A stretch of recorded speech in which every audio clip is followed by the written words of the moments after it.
And welcome everybody to the Broken Wing Le Mans Series, Season 1, Round 2 here at Hockenheimring. Thank you for joining us. And in the commentating booth, I have Garreth Hamm with me, as myself as well as Jason Alvarez. Garreth, how's your day going for you so far? Oh, it's going pretty good. Excited to be back after this month break that we've had, and excited to see some good racing at Hockenheim today. Absolutely. After what happened on Sunday, we could definitely foresee some major incidents occurring, regardless of skills involved in with anybody. It's just it's a very challenging track, and it has its own challenges, and people will find the very limits, including over the limit. I've seen a significant amount of crashes so far. As look at that, there's Elliot Burton off of Draft Punk Gold, just getting a little bit onto that dirt, and it sent his car flying. Yeah, it should be really interesting. I mean, I was watching that race on Sunday, and there's a lot of really good racing. So very excited for this track with this multi-class setup, and just excited to see where this goes. But yeah, it should be a great day for it, and really exciting. So it should be an action-packed evening. And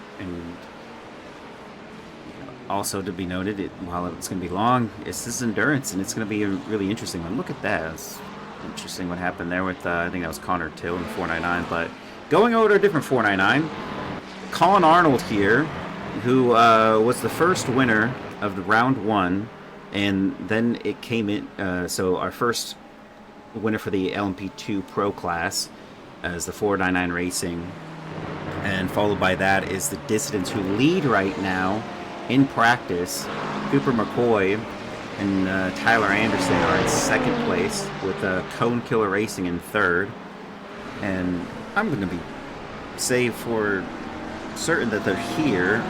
They are here. They're in 19th position in the LMP2 class at the moment. Then going over to the Inca Salsa Racing, who are Craig Brick, who's in the LMP2 Gentleman's Cup. His team is first in that grouping, followed by Draft Punk Silver and Four Loco Racing. Draft Punk Silver is out there, right? Is not out there right now. They're actually in the pit lane, and maybe the Silver team, Four Loco Racing, is out there. Yes, they are. Four Loco of Peter Petrucci, and his teammate Ryan A. Phillips.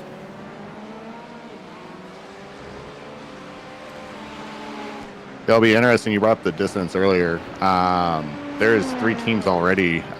These guys are allowed for one solo dolo. The distance was one of them that used that up during the very first race. The other 2 teams are the. Let me just pull it up. Let's see, the GT3 Punters, the Up Opinion, and then the let's see, the SRT Esport team as well already used up their solo dolos. So those guys are not allowed to do another solo dolo, otherwise they will be disqualified from that race. So it'll be interesting to see who all is able to join up on this one, if we have any solo dolos again this race. Yeah, and every team is allowed one. Brandon Renfro is in the car there for the Appalachian GT3 Punters, and then you go to SRT Esport. That's mixed nationality. That's not the one I'm looking for. Evan McKay, because that's the other one you were mentioning. And going off of that, we have the GT3 class that is also here at this multi-class event.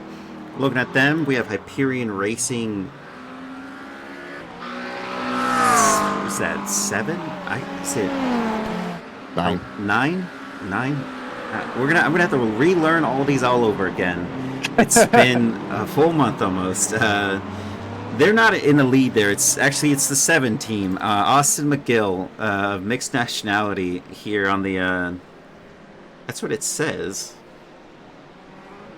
Wait, no. Oh, I clicked the wrong one. My bad.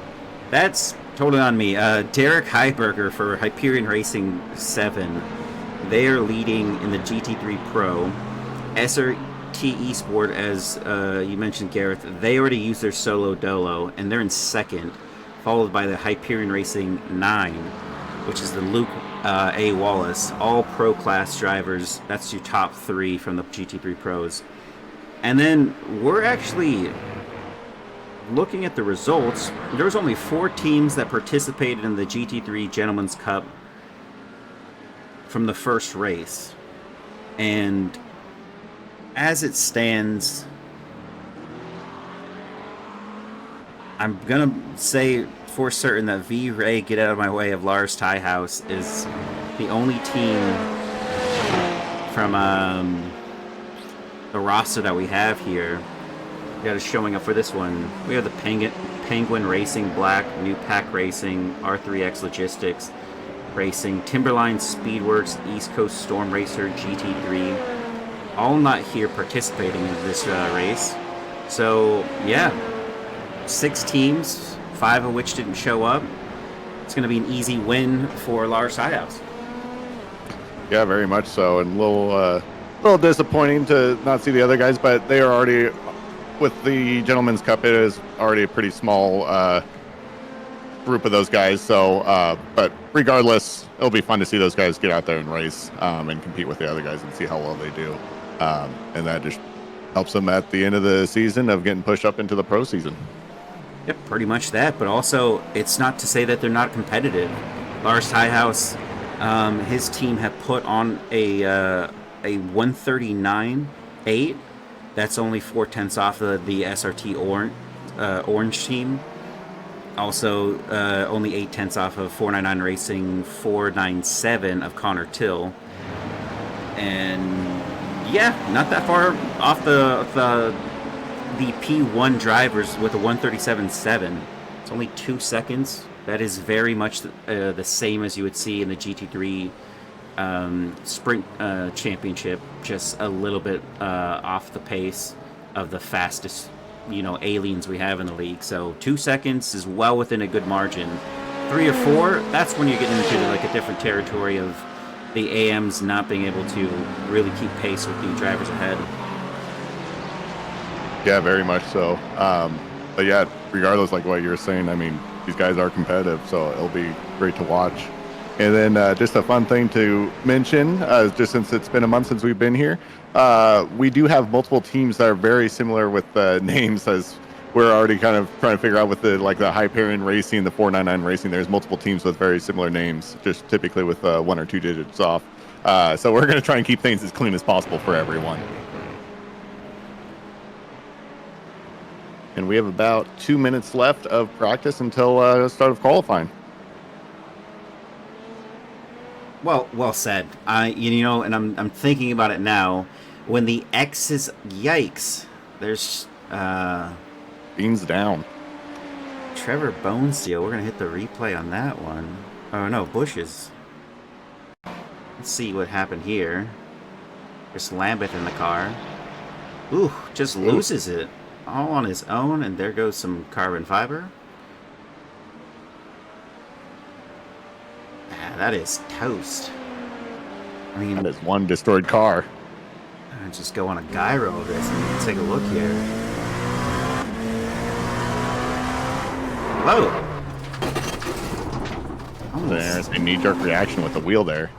I mean, definitely knows something was about to go wrong, and you can't do anything about that.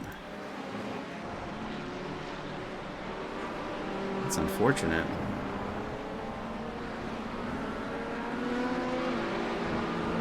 And the real question is, would ATVO acknowledge that was a car accident, or is that a racing incident of any sort? No, they wouldn't. It's actually shows up as an off-track. Of course. Software in its goofy ways.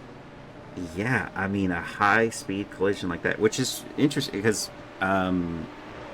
just on the last race,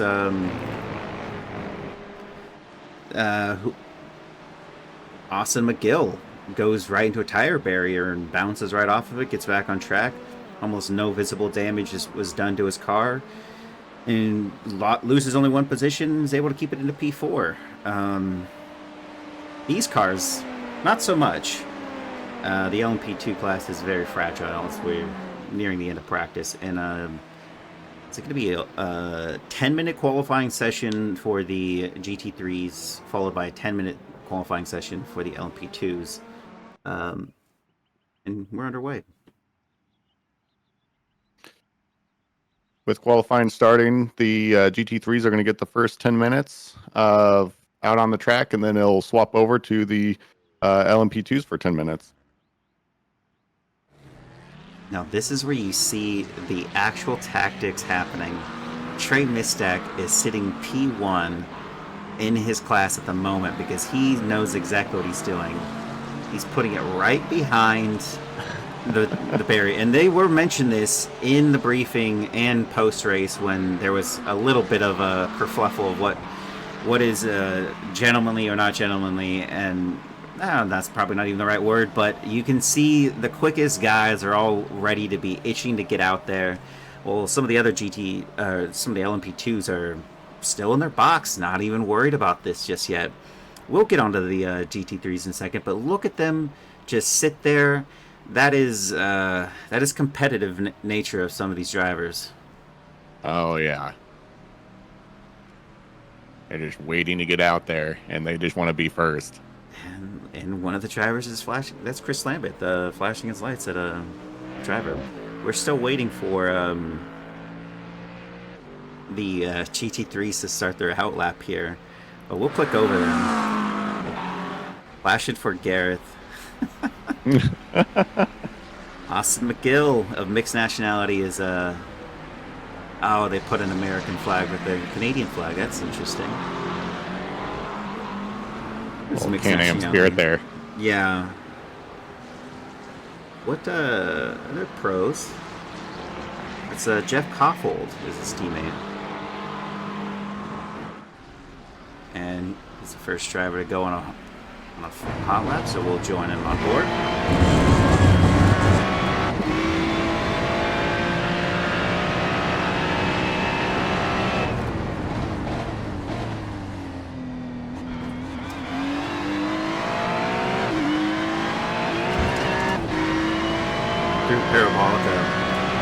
What I did notice in the GT Sprint is this was a great place for almost every GT to make a move along that inside line for the hairpin. But a lot of people, maybe not a lot, but if you weren't really steady on the brakes, you ended up outbraking yourself, going off the line.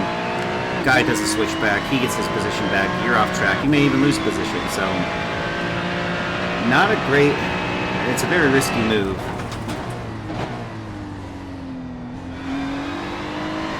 Through sexy goes, and what was that? Yeah, some of these turns are just so technical, and you have to be just right on it. Otherwise, you're just trying to exit out of some of these turns and just trying to maintain that speed is just shot. And it's extremely hard to just keep that momentum going. So you got to be just right on it just every single time. Otherwise, you're going to start losing a bunch of time. Yeah, and you could also, if you get right through the hairpin and you can keep yourself alone on the defensive line, you can keep these GT3s at bay. It is almost a certainty. Ooh! So he gets a little bit into the gravel there.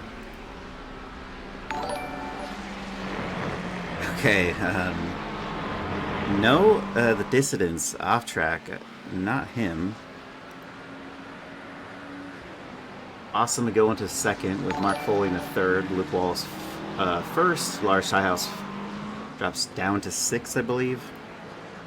We're getting the people crossing the line now.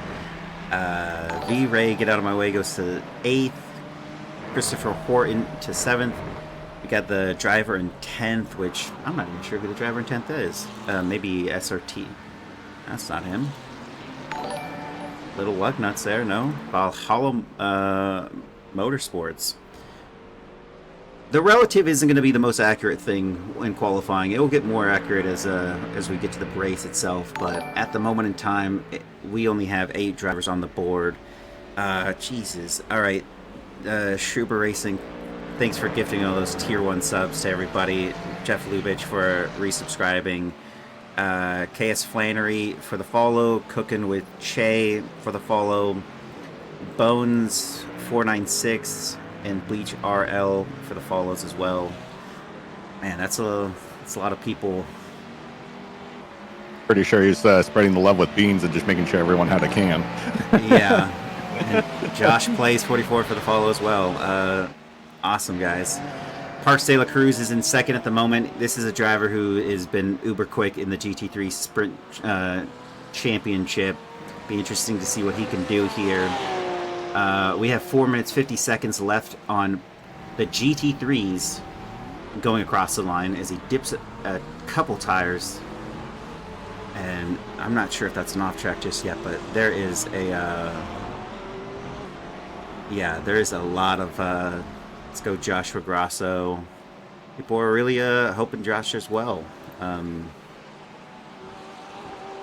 He is in the LMP2 class, and we're gonna have to be waiting on those ones to see how they do.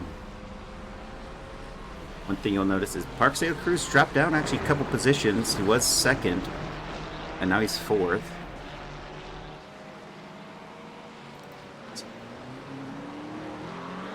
Just ahead of Gio Gonzalez here in the SRTE Orange is his sister teammate, SRT Esport, Evan McKay.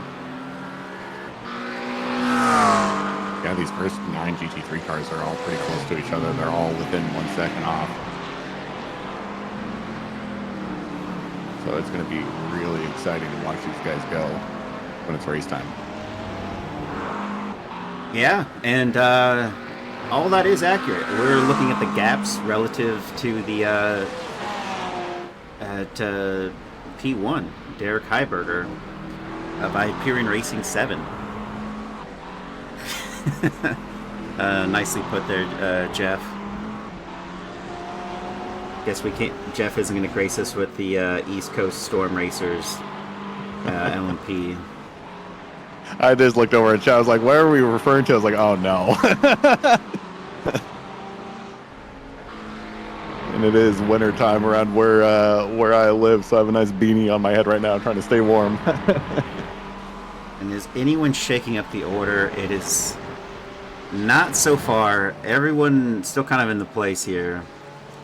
Parks de la Cruz is going to be just ahead of Austin J. McGill of mixed nationality. Is this a moment where we see P4 go to P2, P1? Austin McGill, does he improve? Austin McGill was really quick in the GT3 Sprint Championship. No change in the order from his last run. His best with the 138.131. Rub it for... Okay, guys.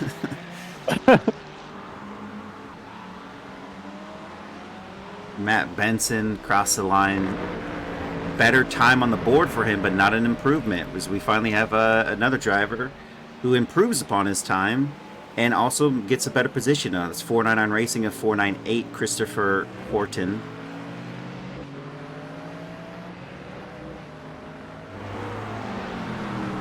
And just coming up in a little less than 2 minutes now for these GT3s. And they will be getting off track and letting the LMP2s have some fun. And just a brief look at all of the LMP2s. The sweats are all in waiting for these GT3s to get out of the way and go into the pit lane as Chris Lambert flashing his lights again as the Bush's Baked Endurance Racing. Lars Tiehaus rounding out the GT3s in total in P12, followed by Valhalla Racing and Matt Benson, who again had a personal best but not improving upon his time. Yeah, there's not much change. Hyperion Racing 7 and 9 got the front row locked out at the moment with Parks de la Cruz, and like I said, fast driver. He puts a personal best on the board. That's P3 for him. So we have 49 seconds. He can go again. Actually, almost every one of these drivers that's in the back here, in front of Connor Till, he's got 39 seconds. And I believe, okay, Matt Benson parks it. He's not going to go again. Connor Till goes faster with that lap, going to P4 over SRT Esport, Evan McKay. He's parking it, though.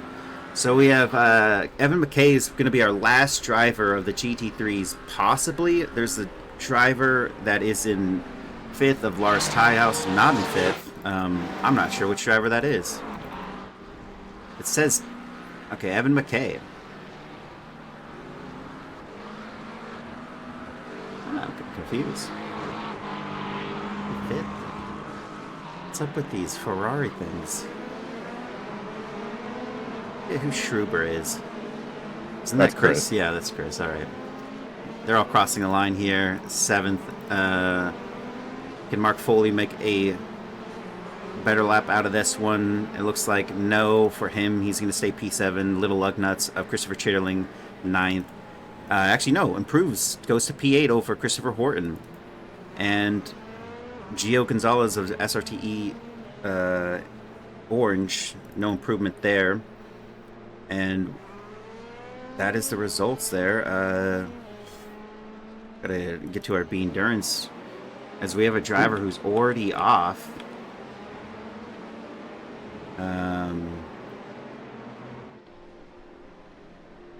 Hyperion Racing, Shane Larson. Let's take a look back at that.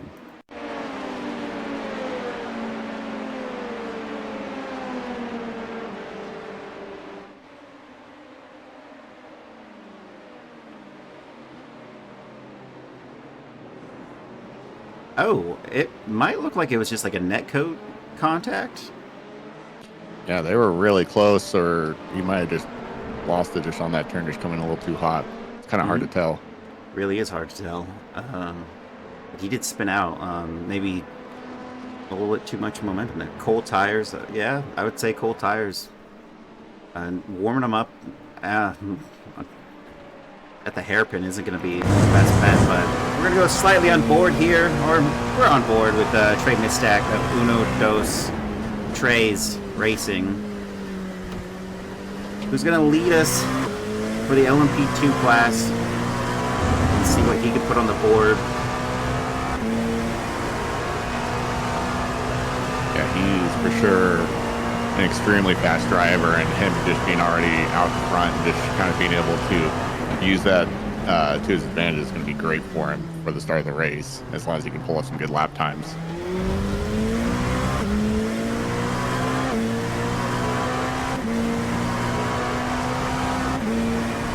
And it will be just Trey Mistak and Rodrigo Theory that are in the car today.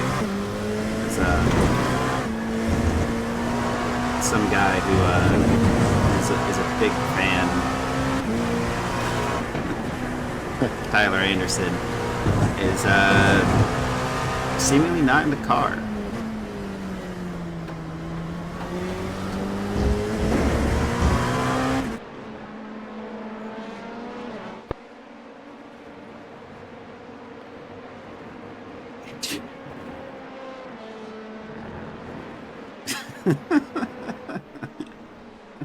Well, that's going right there on the stream.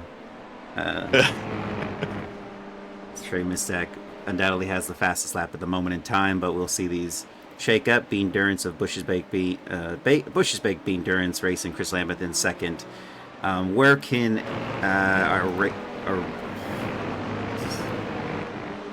they already put in front, but Appalachian GT3 punters Brandon Renfro into first over Cone Killer Racing Orange, Ryan Otis, the Dissidents in fourth. Trevor Bonesteel, Great Underdog Racing in sixth, Four Loco Racing in seventh, Narwhal Racing now to ninth, as Anchor Racing of Ether Ore is in seventh. What was the driver that was going to be one to beat in this race? Did the best on the... Oh, it's Colin Arnold here. Yeah. Who has not finished a lap just yet, but they did win the first race, him and his team. As Shane Larson goes fastest overall over Arcadian Motorsports of Ryan Hamm. 499 Racing, though, puts it right on the top step. Kind of knew that was going to happen. They were the fastest in the first race. And now they're showing that speed right here in this race as well, or in qualifying with 5 minutes 27 seconds to go. Yeah, those guys are quick, that's for sure, and especially being able to like what you're mentioning, winning the last race or the very first race of the season, and then can just nonstop just putting down those fast laps. Those guys are quick. Yeah, extremely. And look at that. Cooper McCoy crosses the line to go fastest, overtaking the 499 Racing. But Elliott Burton of Draft Punk went to third, was second, dropped down to third after Cooper McCoy put in that fast lap. Oh, and Echelon Sim Sports of Zach Herbert into second place at the moment. And Uno Dos Tres Racing went fastest on this last lap of theirs. That was a 129.922. It's got about a 6/10 gap to P1 at the moment. I think that's really going to show you, wow, there's Shane Larson of Hyperion Racing 8 now going into the 128s. But the 129s was going to be our ceiling, but it is not our ceiling, as Colin Arnold 499 goes to second with their fastest time recorded. Yeah, it's kind of interesting already seeing the differences of paces between these guys and the GT3s, just of how the grouping is going to be looking like. These guys are a little bit more spread out with each other. If we're comparing apples to apples with the top 10 of both, these guys are just a little bit more spread out, but I mean, they're going to be dealing with traffic and everything else, so it'll be really interesting to see how well their skills can be put to the test. Absolutely, as this Trey Mistak was in the middle part of the top 10, went to P3 with his fastest lap on the board. Landon Loy of Prosciutto Punch Racing Sativa goes into fourth. Hyperion Racing 6 of Eddie Layton into seventh. Trying to look at ones that have Cone Killer Racing Orange. Not to mention Cone Killer Racing Orange. Is that a team? Cone Killer Racing? Well, Ryan Otis of Cone Killer Racing Orange, new addition that wasn't in the round one. I don't see him on the board with any points. They're also not in our little spreadsheet here. Our roster, are they? And you're talking about Ryan Otis? Yeah. Yeah, I see him. I'm for Cone Killer. Oh. Well, okay. Well, now this is what is confusing. Cone Killer Racing and Matthew Morthart is not participating. He is not. He is in the pits technically. He could just be spectating, but he is in the official name Cone Killer Racing. And Ryan Otis, who's a part of that same team, and Sammy Otis, they must have had a mistake on entry into this session, this round. But yeah, we have two Cone Killer Racings, and the drivers for both teams are registered or something. That's it's going to be a difficult one to decipher after the race ends. Yeah. We'll see if during the race actually both cars go out, or if one of them just stays in, and then we'll kind of know. Yeah, that's definitely going to be something. Gasparilla Motorsports of Ronald Medhot is sporting the Pro Series here, so I don't think I saw him in round one, but welcome to the league. They have it in P16 at the moment.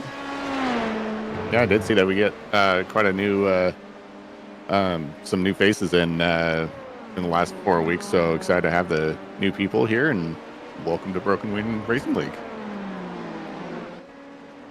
Yeah, I mean, it's been a month, but for a second I was going to say Echelon Sim Sport, but they were here. I think it's just that team that I'm noticing that is new. Beyond that, yeah, Draft Pump. I think that's it. Great Underdog team is here. Yeah, it's just some confusion. As Shane Larson leads overall in the Hyperion Racing 8 over Colin Arnold, and Doe's Trey's Racing of Trey Mistak still holding out that top 3 spots. Are pretty much no change has occurred in that top split. P4 has gone into the pits. We have a couple of drivers that have gone into the pits already. I guess we'll see. Shane Larson gets one more attempt at this, as well as Cooper McCoy. 499 Racing's already out of this one in P2. Arcadian Motorsports of Ryan Hamm is about to cross the line and finish his qualifying lap. He is P19, and he goes to P11 with that time on the board.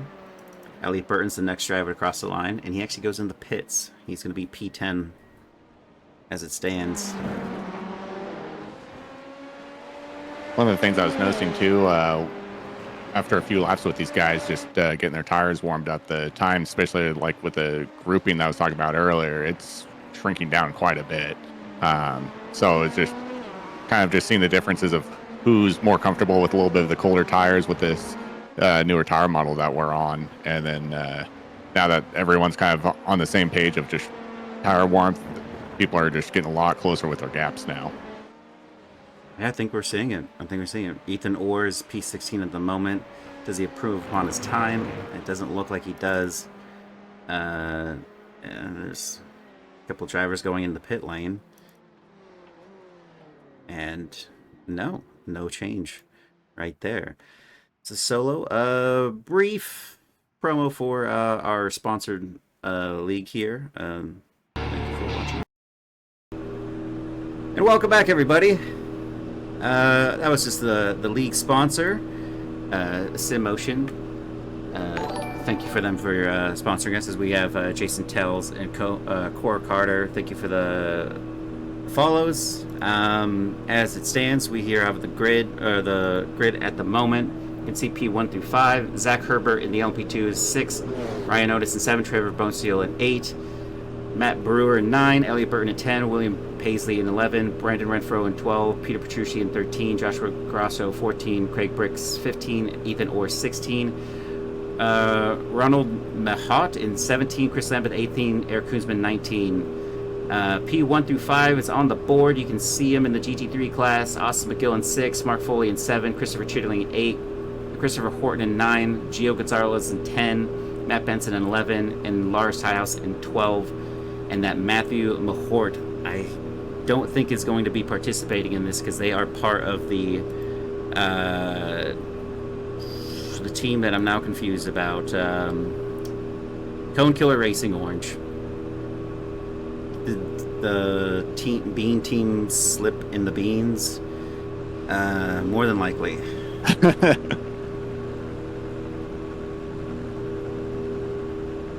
And it looks like we're not even doing a full formation lap. I'm not sure about the safety car, if we're going to have... we should have a full safety car restart. If indeed the carnage is significant that warrants it.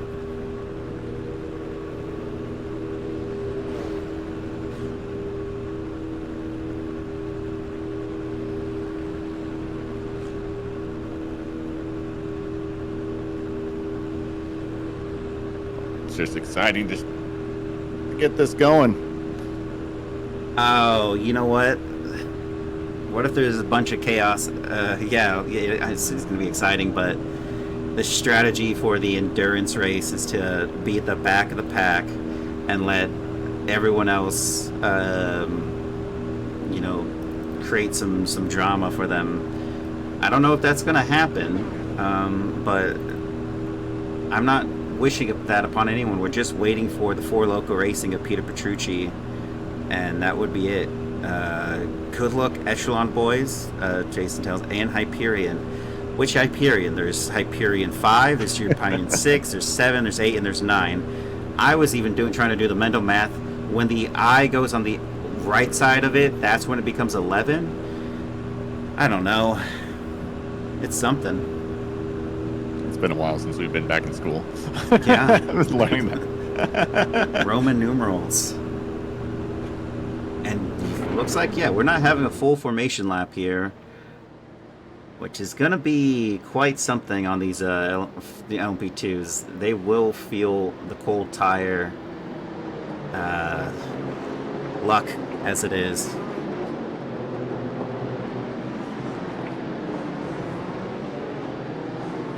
Our race-winning team of 499 Racing winning the first round in P2 over Hyperion Racing 8 in that blue LMP2 just ahead.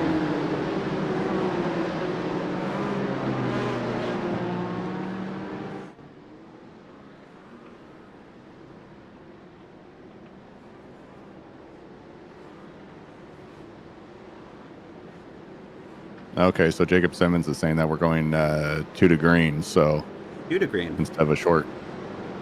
Oh.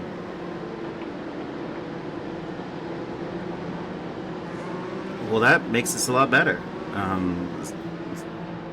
2 full laps to green. Actually, it's not going to be 2 full laps. It's going to be this one and then one more, I'd assume.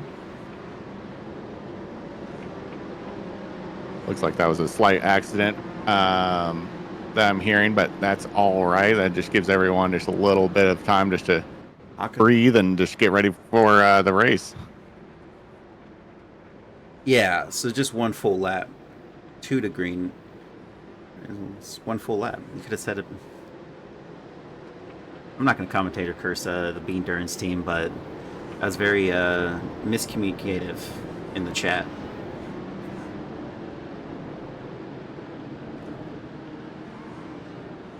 As we have the GT3s. And look at that lineup. All orange with 1 blue. The Gentleman's Cup is already going to have its P1 finisher. As long as they finish... They don't even have to finish this race, technically. They just got to go enough... just have to go some laps. Right? They could go as long as they want, but if they end up parking it, that is still a P1 for them. Oh, but those guys want points, though. Yeah. I mean, they're still going to get the points out of their division, which is what matters, too.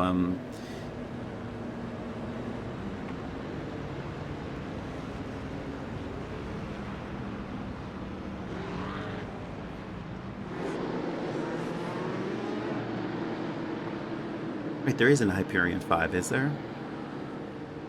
I don't believe so. I think, okay, it's 6, 7, 8, 9. Yep. Yeah.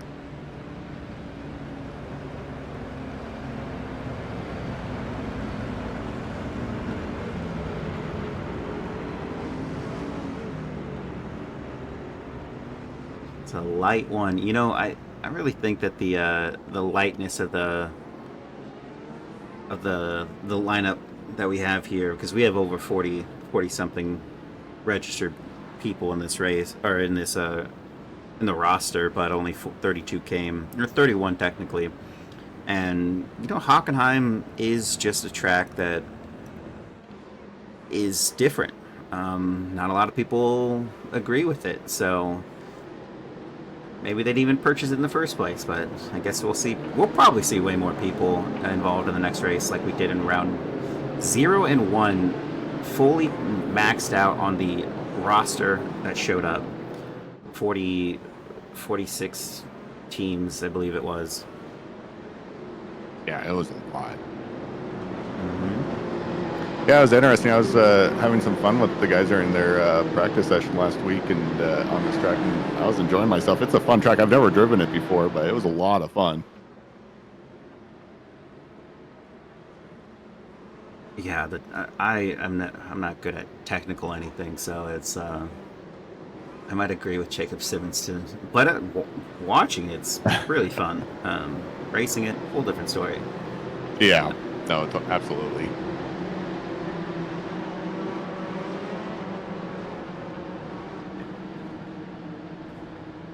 And we are about to go green here for the Broken Wing Le Mans Season 1, Round 2 at Hockenheimring. to take a look at the LMP2 classes. They get rolling and then switch over to the GT3s when it is their turn as well. As we go underway, Colin Arnold doesn't look like he gets a jump on P1 there, but look at that into second. It goes straight third. It goes straight misstack, and that is it for them. Ooh, and we have a car off in the back. That is one of the Draft Punk's drivers, I believe. And they're all going. Car 19 is already Draft Punk Gold with Elliott Burton. That was him. Turner Schroll and Hyperion. And he is going to slot in under Alex Caruso. They have not changed positions just yet, but mixed nationality of Austin McGill up one position and makes it look like it stands here over Evan McKay, who's just lost 2 positions to Connor Till ahead. And it looks like there's further carnage, but not by much.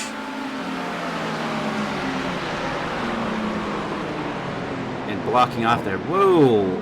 Up above, we have Narwhal Racing of Joshua Grasso. And he's going to get back out there, but it looks like there has been some hoopla that happened amongst these drivers so far. Yeah, as to be expected a little bit, especially with these cold tires on these LMP2s. It's just difficult, especially when you want to push it right away and just get it going. But man, it bites it real quickly if you're not careful.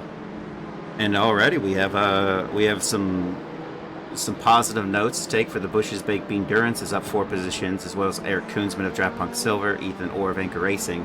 Basically everybody that's kind of avoided what happened at the start. Further back, you have Draft Punk Gold, who are down 8 positions. Landon Oy, Prosciutto Punch, Sativa down 12.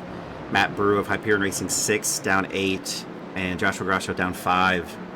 It's an unfortunate start. Oh, and we have a safety car. Look at that.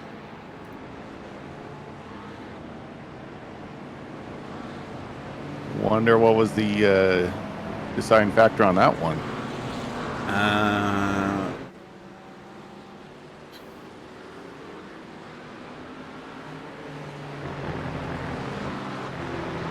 Uno momento. We have Draft Punk Elliott Burton here. Is that... Ooh, he just loses his rear. Thankfully, no one hits him. What a save. That's For Loco Racing, who almost collected into a... Oh, no. Separate incident. No, he goes a little slowly. He actually drives significantly offline so he can avoid that incident. And then you have Draft Punk Silver also going slowly through this. Still yellow flagged, I believe.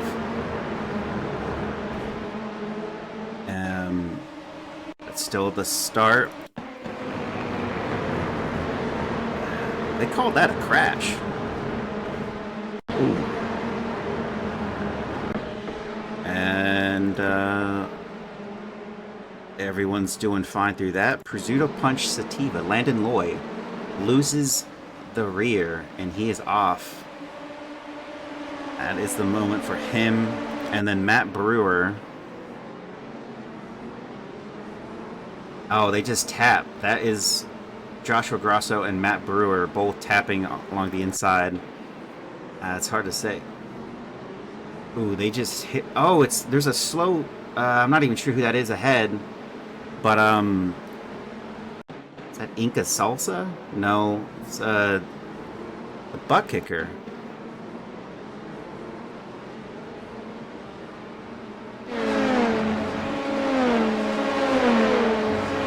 William Paisley. It looked like he was just a little slow on the exit, and that kind of all had them check up. I could take a look. Oh, he hits 499 Racing, setting off the chain reaction. And so he checked up because he tapped that driver. Okay. Is it... I think it's a butt kicker. But, yeah, there's your answer.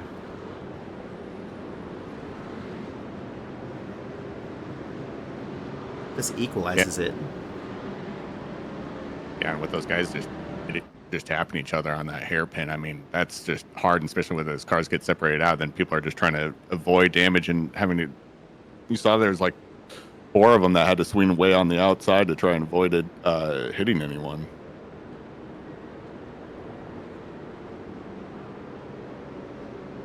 Absolutely.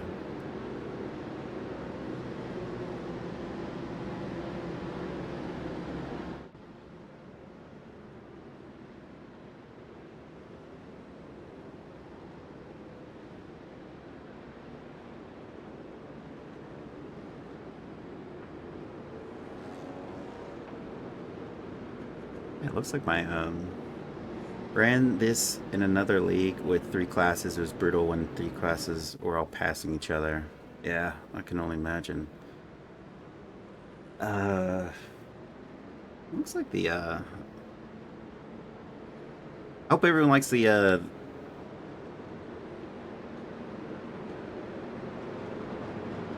Just enjoying a nice little casual Tuesday evening drive.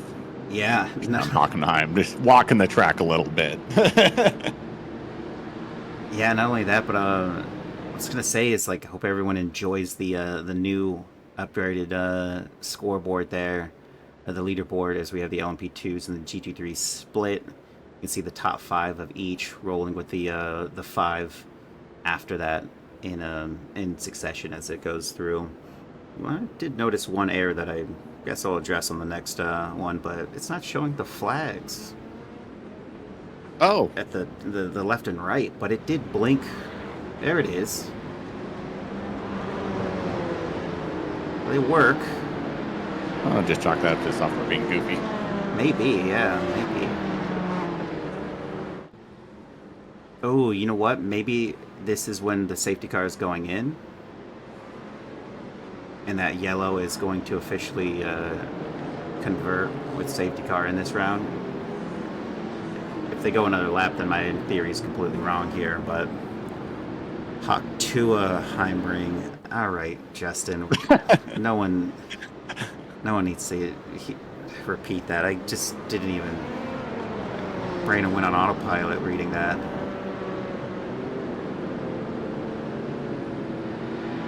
Seems like it lights her off on the safety. Yeah, I think that's what it was. It wasn't blinking because the safety car will probably go in this lap.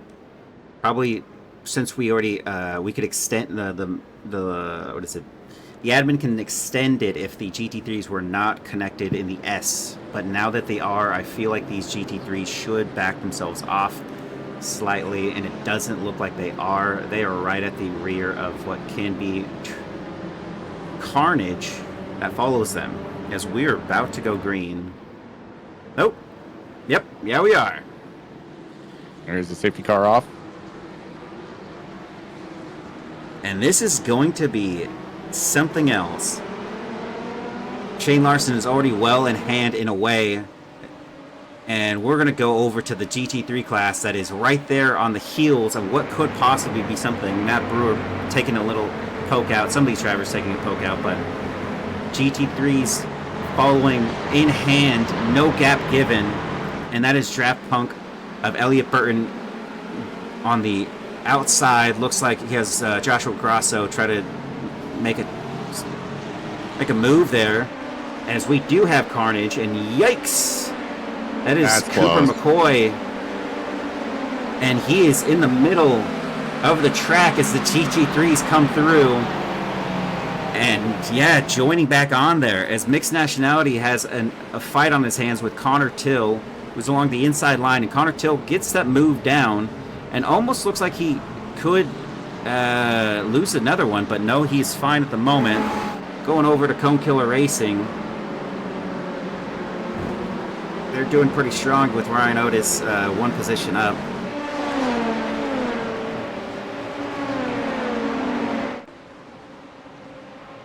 And Yeah, that's unfortunate for Cooper. He was, I think he was P4 before that accident happened. yeah, and Shane Larson of Hyperion Racing 8 loses a position to Colin Arnold, seemingly off the, I think that was what, turn 8 and 9, Because, yeah, it's down one. Trey Masek holding along strong in the backfield in that green LMP2. And he's ahead at the moment. Cooper is... Ooh, let's go Matt B and Aaron M. I'll take a look at them in a second. We have Echelon... Zach Herbert of Echelon Simsport now in the melee. P19 is Ryan A. Phillips. He's going to make some positions here known. Mark Foley making a move here. Ooh. Someone lost a bumper. That is a Hyperion Racing driver who just lost a bumper. But actually looks fine. We can't see it from this angle, but Mark Foley making the move down, and he's going to have to kind of contend with this LMP2 passing them. Well, he doesn't slow him down going into the corner. And on the exit, Valhalla Motorsports of Aaron Myers. No, that's Gio Gonzalez of SRT Orange. In 499 Racing of Christopher Horton. Battling it out for P7 there.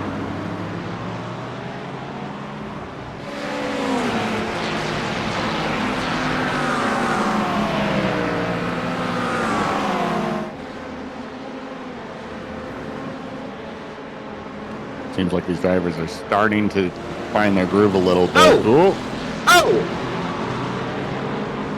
Little lug nuts of Christopher Cheaterling just got a door check by Lars Tiehaus.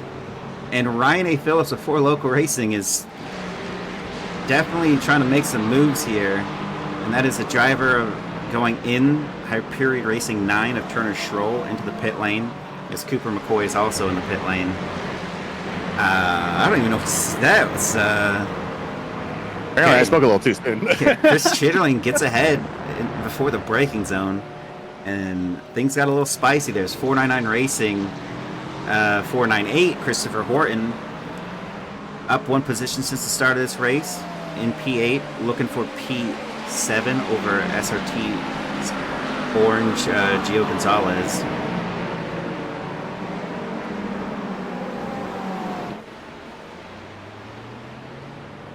And the flags are waving, but everyone has their own race to deal with here, and I don't think he's going to get much help from them, because they're basically almost equal there on the straight. And he's by. Wow. That was close, or possibly a little love tap there. Yeah, that was... It's very close.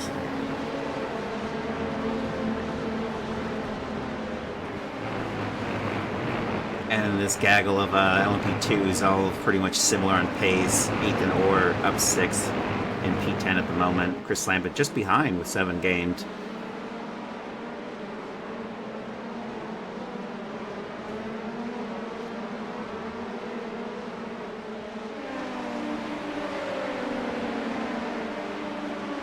Yeah, and, I mean, gaining those 7 positions, I mean,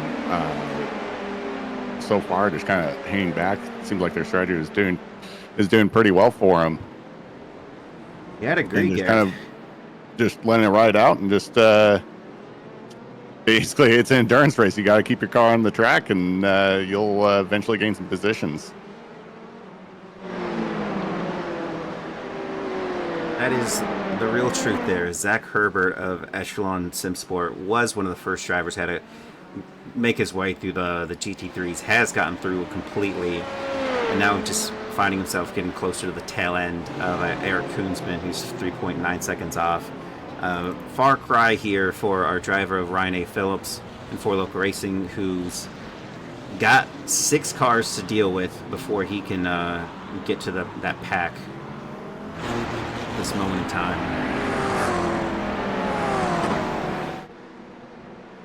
That's a real struggle this early, already trying to battle your way through these GT3s when the rest of your class is not.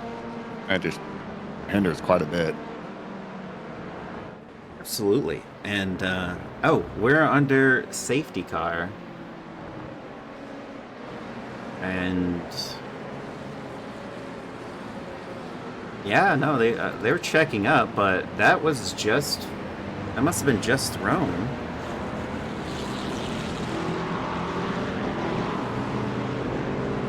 I guess that will allow I don't think it's going to allow the LMP to pass these guys. They're checked up. Wonder what happened here. It happened a lap back at the hairpin with the P2. Interesting. Let's take it.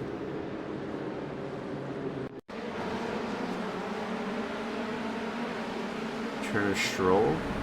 Ooh. That was that incident. Look at that. Carbon fiber back.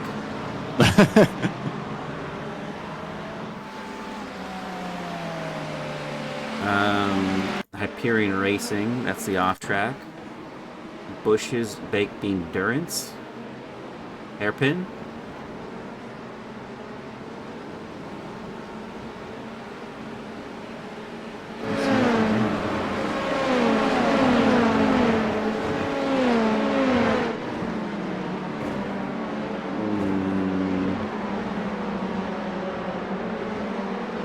No.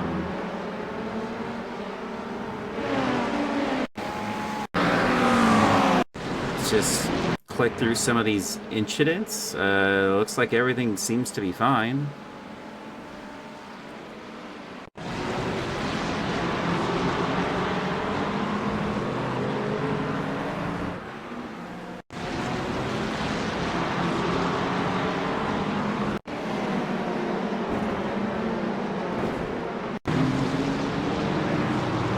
That was a moment, but that was nothing.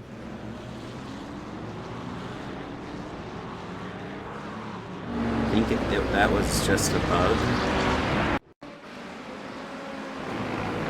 Oh, 19. 19's limping it.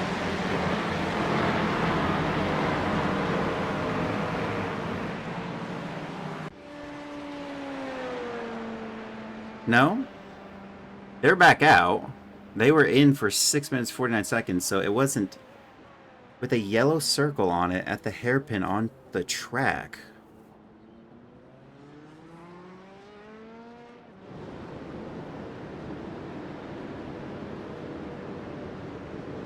Oh, I mean, Garreth, we only had one lap of racing, and then they threw it on the second lap.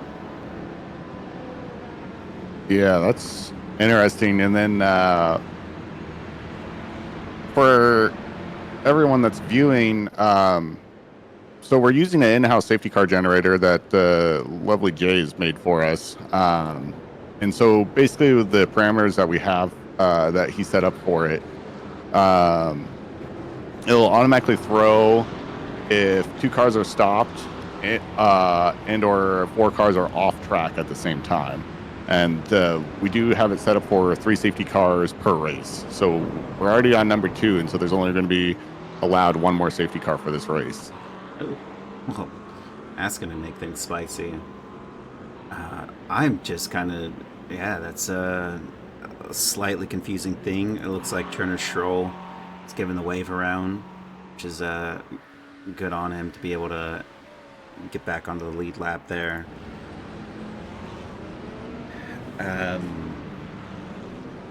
2 hour of safety. Definitely not that. It's if you mess up on the next one, good luck to you. This is an endurance race. Take it nice and slow, or take it fast as you want, but consequences are all there.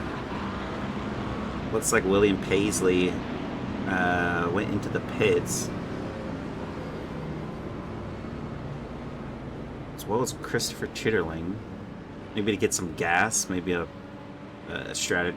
Might as well get some gas now and go longer than your competitors, and then offset your pit stops with your other driver. Might make sense there. Yeah, I mean, and it's interesting too. I mean, a lot of these guys come in here with strategies of with fuel saving and when they're going to be doing their pits, and with these 2 safety cars, right away. I mean, it kind of throws, I'm sure, a lot of their strategies just right out the window.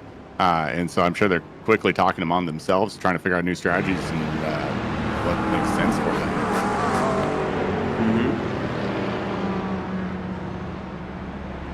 I think you're right.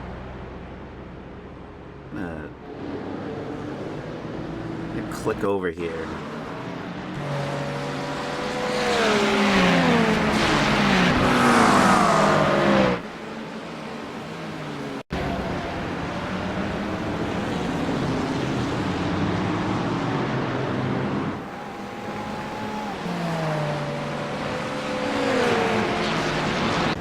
Completely dumbfounded as to that incident. There's nothing else tracked on the session events that would trigger.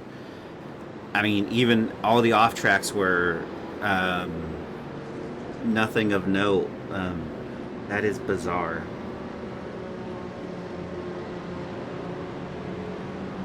Yeah, so who knows if it just accidentally got thrown, or it'll be interesting to maybe dig into this more. Ooh, maybe. Wait, where's Eddie Layton's team? Where are they? Is it Hyperion 6? Hyperion 6? Where are they on Matt Brewer. Matt Brewer. Yeah. He's in the middle of the GT3 class, so I was gonna say maybe. Well, now we know that yellow symbol is the safety car we're going on the next lap, but that is still one more lap. This is like being at an oval race, I'll tell you right now. Good on the some of those drivers that are stuck in the GT3 class. I'm not sure how this is working out. Cooper McCoy is down full 3 laps here, so it's not going to let him pass at all, which is kind of a bummer. Yeah, and while we're wrapping up this last lap, since you was speaking about ovals, we're currently just doing a little mini series in the league with mini stocks, and then we'll get back onto Xfinity next month. So those happen on Wednesdays evening, and those are a blast. Those are absolutely some fun racing to do, and we encourage all to join us. Absolutely. The next endurance race is going to be it's the 18th or the 24th of this month. 24th, I believe. Yeah, round. Or sorry, 28th. 28.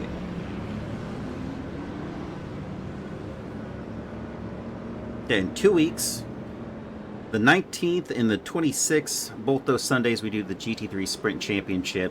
We'll have round, well, I think it's 3 and 4. Yes, yeah, I believe you're correct. 3 and 4. You do so many of these, but rounds 3 and 4 for the next Sunday and the Sunday after that, and then followed by on that 4th round of GT3 Sprint, we'll have that endurance race on the same week on that Tuesday.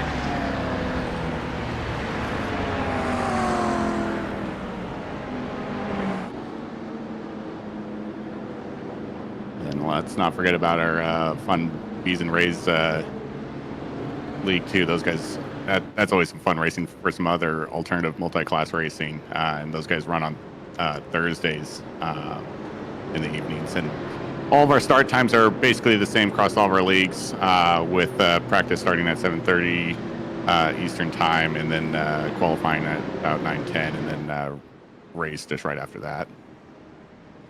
And Bees and Rays is getting very popular because there was 30 plus, I think, the last time I saw them racing. It's a multi-class event.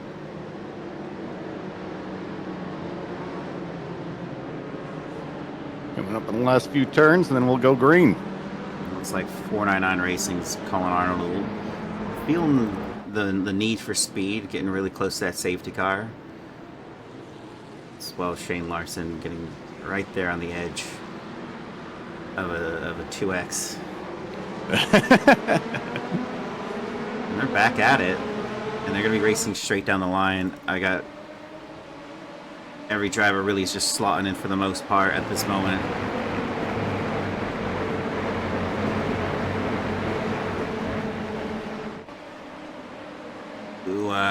is that Inca Salsa Racing? Nope, further up. It's Trevor Bonesteel. 499 Racing of 32 of Ryan Otis. Just a bit of his trade mid-stack, keeping it ahead.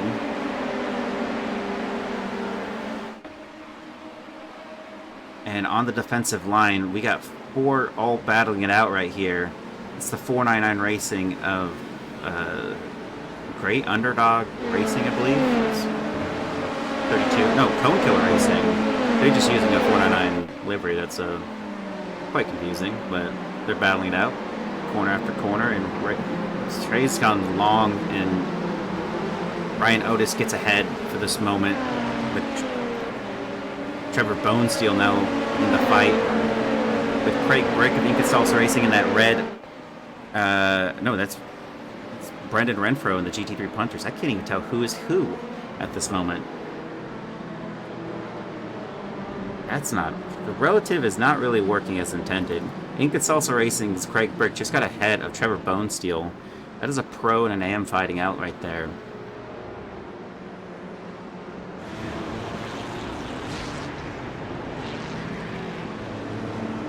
And that battle is still happening on... Yellow flag.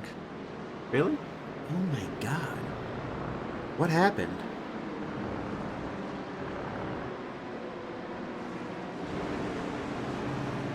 What happened? No one is in the pits.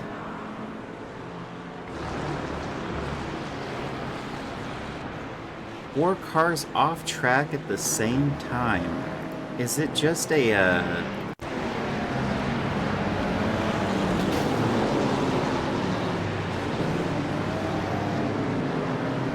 Oh.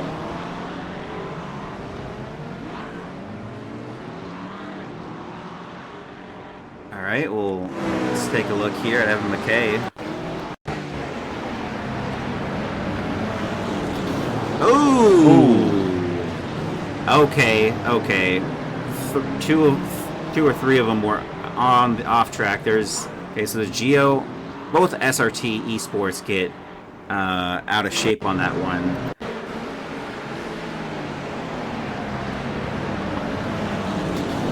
Whammy.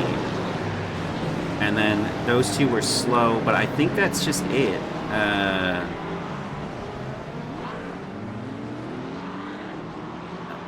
I think the 2 plus the collisions, and they're both stopped on track.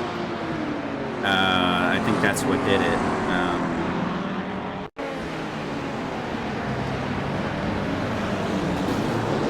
Yeah, that was just a whammy. Okay, these two were also off track while that incident occurred. That's 212's Tyler Keikoko and Connor Till's 499 Racing. They both went off track at the same time that that incident occurred, where the other two went off track.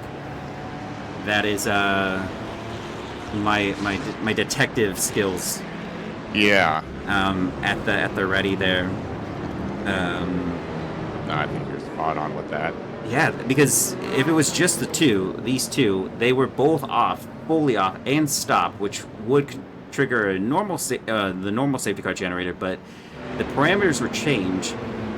While these two were off, 2 others up ahead went off track because they were just hard racing, and 4 off in total allowed that variable to stick for the safety car, even though no other drivers were involved in it or stuck in that incident. Earning his paycheck. Yeah, I mean, this isn't it good news for drivers like Eric Koonsman, who did have a spin on the first safety car. It allows him to kind of climb through this leaderboard and get back into the fight with the LMP2s. But he wasn't already in the fight with the LMP2s? I don't think he was back here for this at the restart.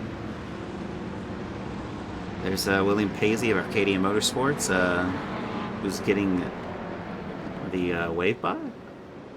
Or no, he's just staying ahead of Cooper McCoy.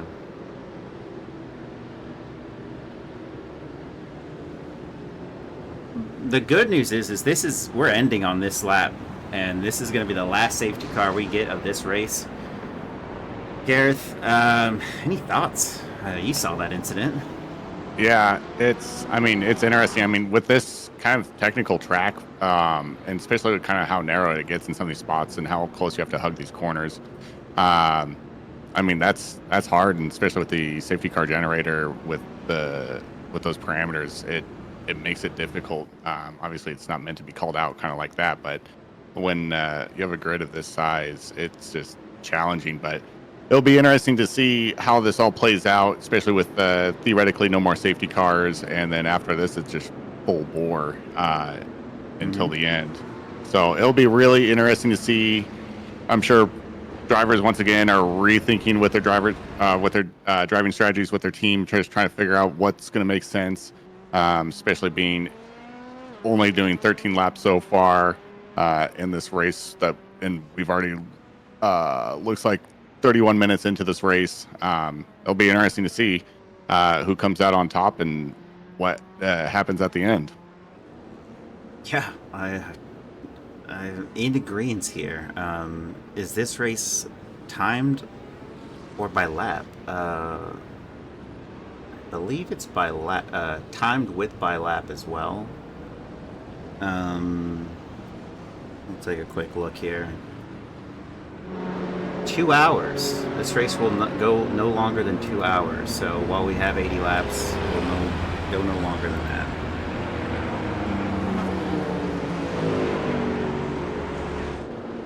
Should set this to look at crashes only. Well, we have Cooper McCoy, who's gained a lap. He's now not 3 laps down, but 2 laps down. So there's a positive for this driver on the board here. The 4 Loco is still in the main lap here. Eric Koonsman, I'm not quite sure why he's here. I thought he was in the main part of the pack even after his I don't think he was even involved in an incident. Maybe he's spun. It doesn't look like he went into the pits yet. Has not gone into the pits yet. So hopefully William Paisley is going to have a better restart here for himself and his team. He's got to get past all these drivers really cleanly at the start here. And again, Shane Larson of Hyperion Racing 8, ready to take it back. Looks like it's 2 499 Racing drivers there, but it's actually the. But I think they're buddies. I think they said so as much. They're all friends. And look at that further back. We have a bunch of them already like slotting in there. Judo punch. Ooh! Yikes! Oh, and that's a collected. Oh my gosh! And now we have actual carnage on the board. And now there's no safety car to solve what just happened.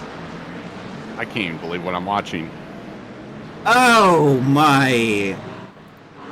That's 1 499 off.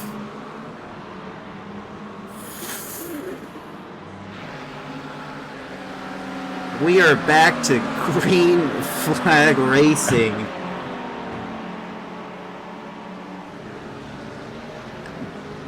Oh my. There's no words for that one. That one's just. There's Austin McGill. He's waiting.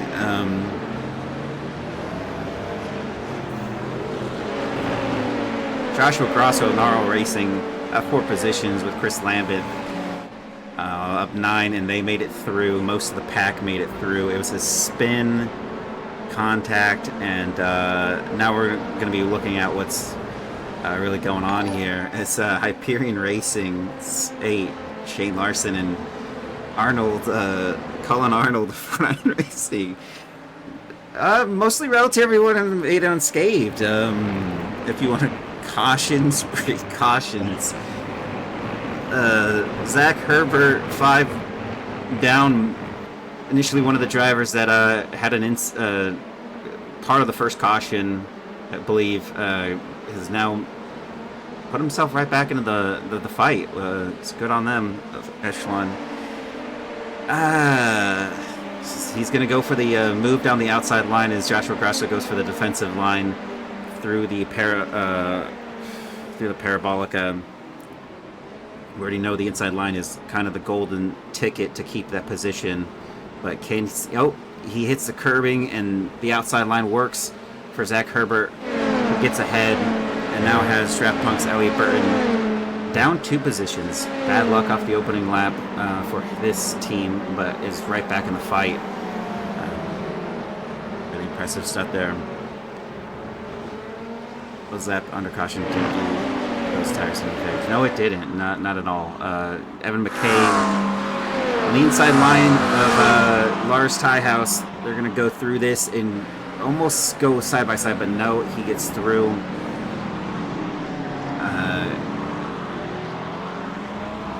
Yeah, Garreth, any thoughts there? Yeah, I mean, I think what Josh was saying right there, I mean, it's an interesting point where it's like with that many cautions just over and over again, I wonder if you just kind of get complacent and just kind of forget about, oh, I'm on cold tires again. And then all of a sudden you're just itching at that point, especially after all the cautions, you're just wanting to go and just go fast. And then that happens where it's just absolute carnage. Cars all over the place, just slamming into each other. And that's just kind of the aftermath from it. But yeah, that is wild to see. Mm-hmm. Yeah, I completely agree. If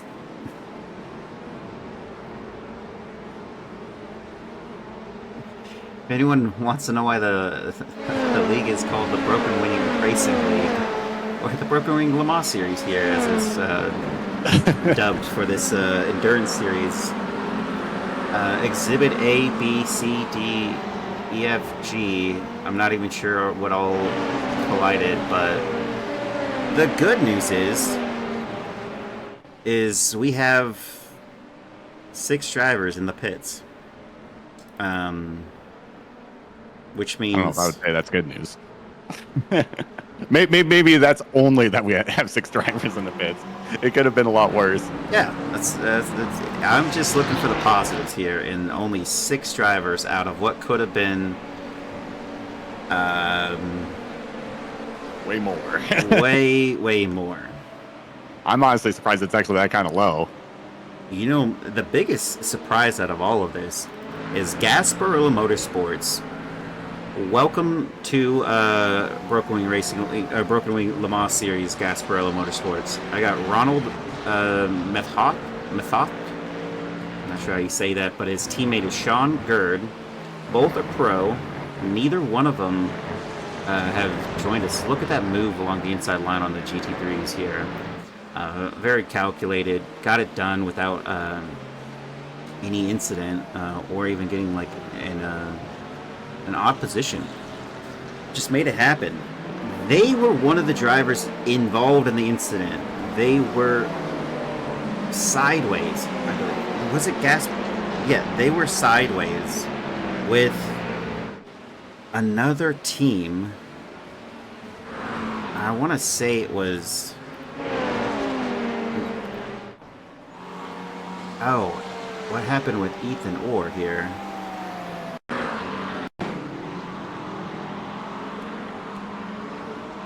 Oh, he touched the grass there. Inside line, he went over the curbing and touched the grass. Lars Tiehaus avoids this driver. And staying... That is exactly how it's done, folks. Yeah, he's right on the racing line, but at the same time, everyone was able to make avoiding action. Did you see that? Oh.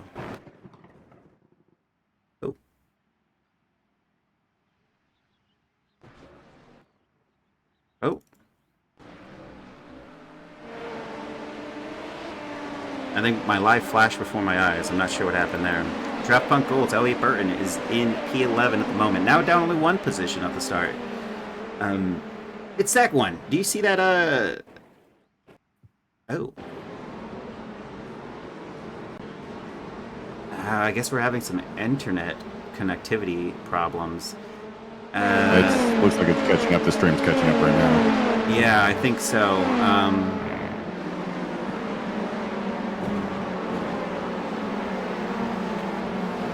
we go. Sorry about that, everyone. Looks like we're Yeah, the back to where we should be. Connection did go funky. I have no drop frames.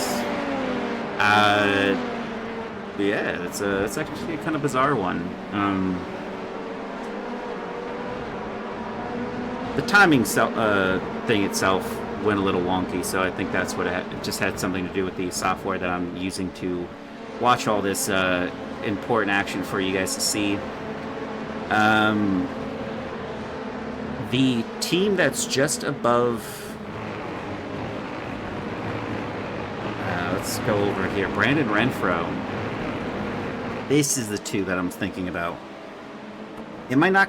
Ooh. Oh, wait. Further back. Look at that. Oh! Oh! That's a 2X. They kind of connected right there.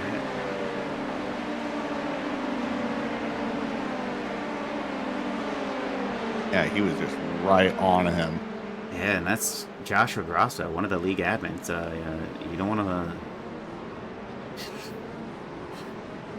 don't want him reviewing. He can't review it himself, but, you know, as it stands, don't upset one of the admins. I think they just came together in the braking zone to happen sometimes. But, correct me if I'm wrong, these were the two cars that spun, causing all that carnage.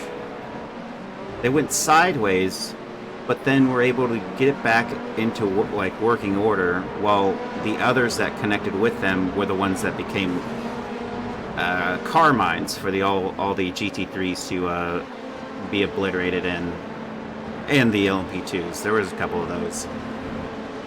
Yeah, I'm not 100% sure there's so much going on all at the same time, but he very well could be correct that those guys, as you so well put it, as landmines, and then just created a domino effect for everyone else that was behind that actually took all the damage. Because with those guys in those current positions, there is no way that they were majorly impacted from that. No, not at all. But look at that. The Bush's Baked Bean Durance maybe did the right call starting at the back of this pack. They are P8 at the moment, up 10 positions. It's a good slot for them to have as we go over. Christopher Horton of 499 Racing 4918 gets ahead of Lars Highhouse. Whoa, that is a big cut from Lars Highhouse there. Really going over that curbing, taking all of it, and then some. He just wasn't satisfied with just a little bit of curbing. He wanted everything. Yeah. Great Underdog Racing and Trevor Bonesteel just ahead of Shane Larson, Hyperion Racing 8. I mean, now it just feels like everything's quick. Maybe it's just the difference of looking at GT3s versus the LMP2s, but man, these guys are flying. Maybe the tires are in a good proportion, or good temperature at the moment, and I think we might see a move down along the inside line here. Someone back there was taking a little trip down the dirt lane. I didn't even notice it. There's always, especially with this track, there's always so much going on. It's so crazy. Even though we're looking at the same screen, it's amazing.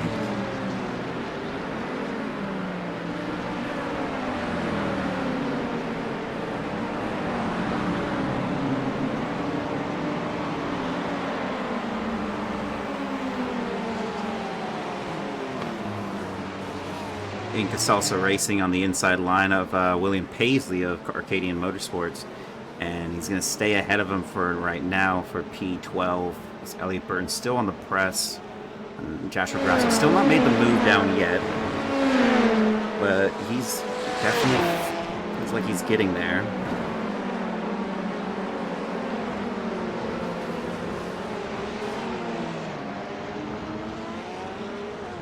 Yeah, it's just amazing to see with Colin Arnold with the leader right now, and then just him just being able to create a 2.3 second gap between him and Ryan Otis, and then Trey Mistek, another almost 6 seconds behind that. Yeah, that's kind of what you'd expect out of the 499 Racing LMP LMP2 Pro Class team. They're really serving up a really performative race. Their last lap was a 129.9. Ryan Otis's was a 134. But looking over at Uno Dos Tres Racing, that was a 129.9. On par with P1. So we might see a battle for P2 shortly. It's kind of impressive what you were saying there. There's a big gap from Ryan Otis to Trey Mistak, but the gap differential on last lap was almost a full half second. So impressive, to say the least. Yeah, that's amazing.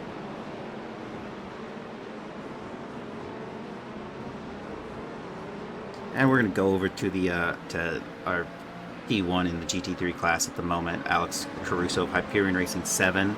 He's got a good gap for him right now. P2 is Pursuit Punch Racing of Mark Foley. He's got about a 7-second gap, 6.9 at the moment. And then just behind him is Aaron Myers of Valhalla Motorsports. This guess Matt Benson's out of the car for the moment, as Gio Gonzalez of SRTE Orange in 4th, SRTE Sport, Evan McKay in 5th. I mean, Garreth, quite an interesting turn of events for these two in the GT3 class. They were sideways after being pulled off track in an incident, and now are 4th and 5th.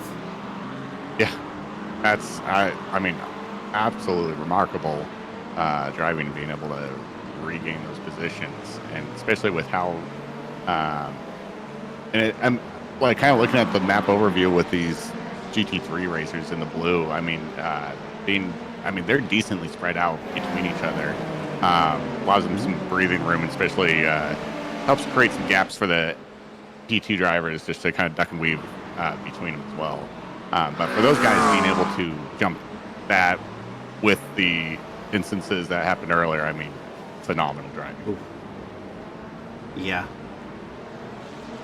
And while they make passes, you also see stuff like that happen. It looked like Brandon Renfro.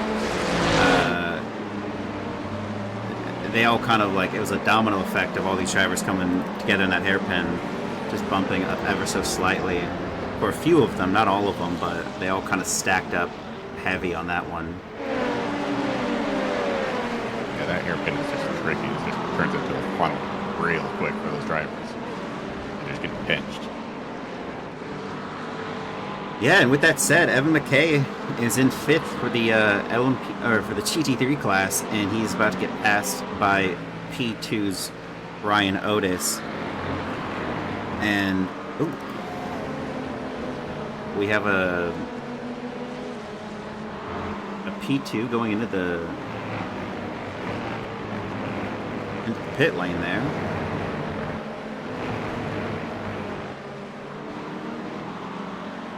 Not sure which one that was. Trying to make the move on the outside line there. Elliott Burton still hot on the press to make this move. They've been battling out for many laps now.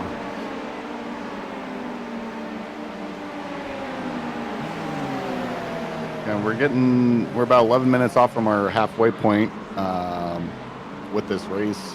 And so it'll be, we'll start seeing more and more people here pit shortly. And I mean, just with the safety cars that we had at the initial start, I mean, it's going to throw some people off and throwing the fuel of where people were planning on hitting just off completely. So it'll be interesting to see everyone's pit strategies and what they're going to do in executing after the fact. Yeah, and we're already seeing it. There's some people that decided to pit under safety cars, and I believe that was, I'm not sure which team that was, but definitely a P2 that went into pit lane. Elliott Burton did pass Joshua Grosso on the hairpin. It's going to be a very successful spot for a lot of drivers. And look at this. Trey Mistak using the GT3 to his advantage a little bit. Keeps it ahead of Trevor Bonesteel, who's really pressing this driver for that position. That's going to be P4. Maybe that's why he hasn't been able to get that close to the P3 driver, Shane Larson. Yeah, very well could be.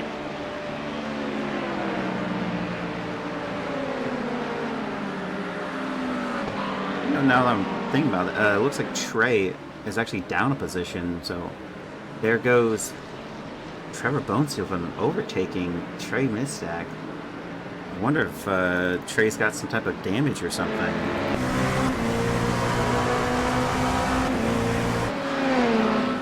He sends it with the Trevor on the inside, and they're gonna go. Oh! Oh! Whoa. That is unfortunate. Yeah. Trey Mistack losing some positions from that contact right there. Yeah, and maybe he had some unfortunateness at prior to that, because he was third. His team was third, and then he went to fourth, fighting Trevor Bonesteel for position, and now it's down in the 12th. The endurance of Chris Lambeth has got Landon Loy ahead in P5.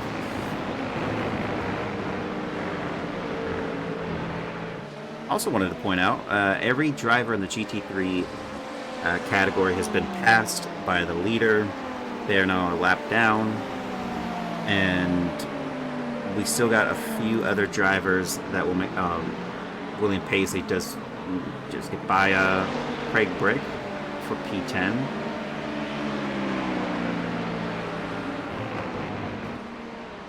And all right, looks like Trey's gone into the pit stops. We'll get to see what happens here with this trigger.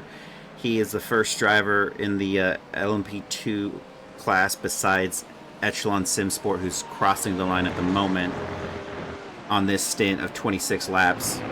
Hyperion Racing still got a little ways to go. Or sorry, yeah, Hyperion Racing 7 in the GT3 class still has a little ways to go to catch up to this driver. So we're going to see whether or not he gets ahead of the GT3s. And it's almost imperative he does, Garreth, because then he's going to get stuck in traffic. Yeah, he's just going to get stuck in traffic again, and then. But how long will he be in pit for from that contact, though? I'm going to say the contact might be superficial, because it was just tire on tire and it lifted him up. But he is still in the pits for a minute and something. Typically, we'd see a 40 second, 50 second pit time.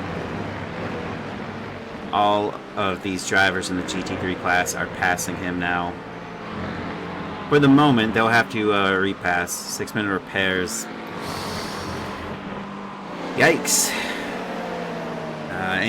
Anchor Racing, Ethan Orr is down 2 laps from the start here. So there's a few of the GT3s that are down 2 laps off the leader. Hyperion Racing, 6 of Eddie Layton also is down 5 laps. The Dissidents, Tyler Sage Anderson in the car now over Cooper McCoy. Was that Rodrigo Theory? Was it Cooper McCoy? Which one's which? Cooper McCoy. Yeah. And they're down 7 laps. Yeah, so it's going to be a long endurance race for those drivers, but maybe they'll be able to crawl something back here. Yeah, and I believe those guys were top 5, I believe. I think 3 or 2. Those guys were way up there at the initial start. Yeah, they were. They definitely were.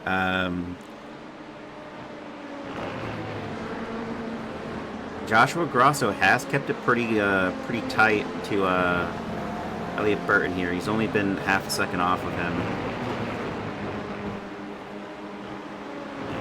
Same with Chris Lambeth on Landon Noy and Pursuito Punch Racing Sativa. That's the other one that is interesting with Landon, because he spun out early, and then he's already in front and back on P5, which is amazing to see.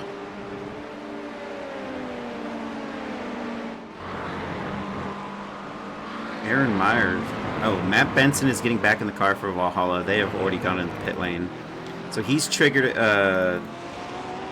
Parks de la Cruz has triggered the... has been on a stint of 7 laps now on this and just behind him is CW Pair, and he is on 2 laps old right now. So these two drivers are going to get to see what happens with the rest of the GT3s that are now P1 through P5 and 6.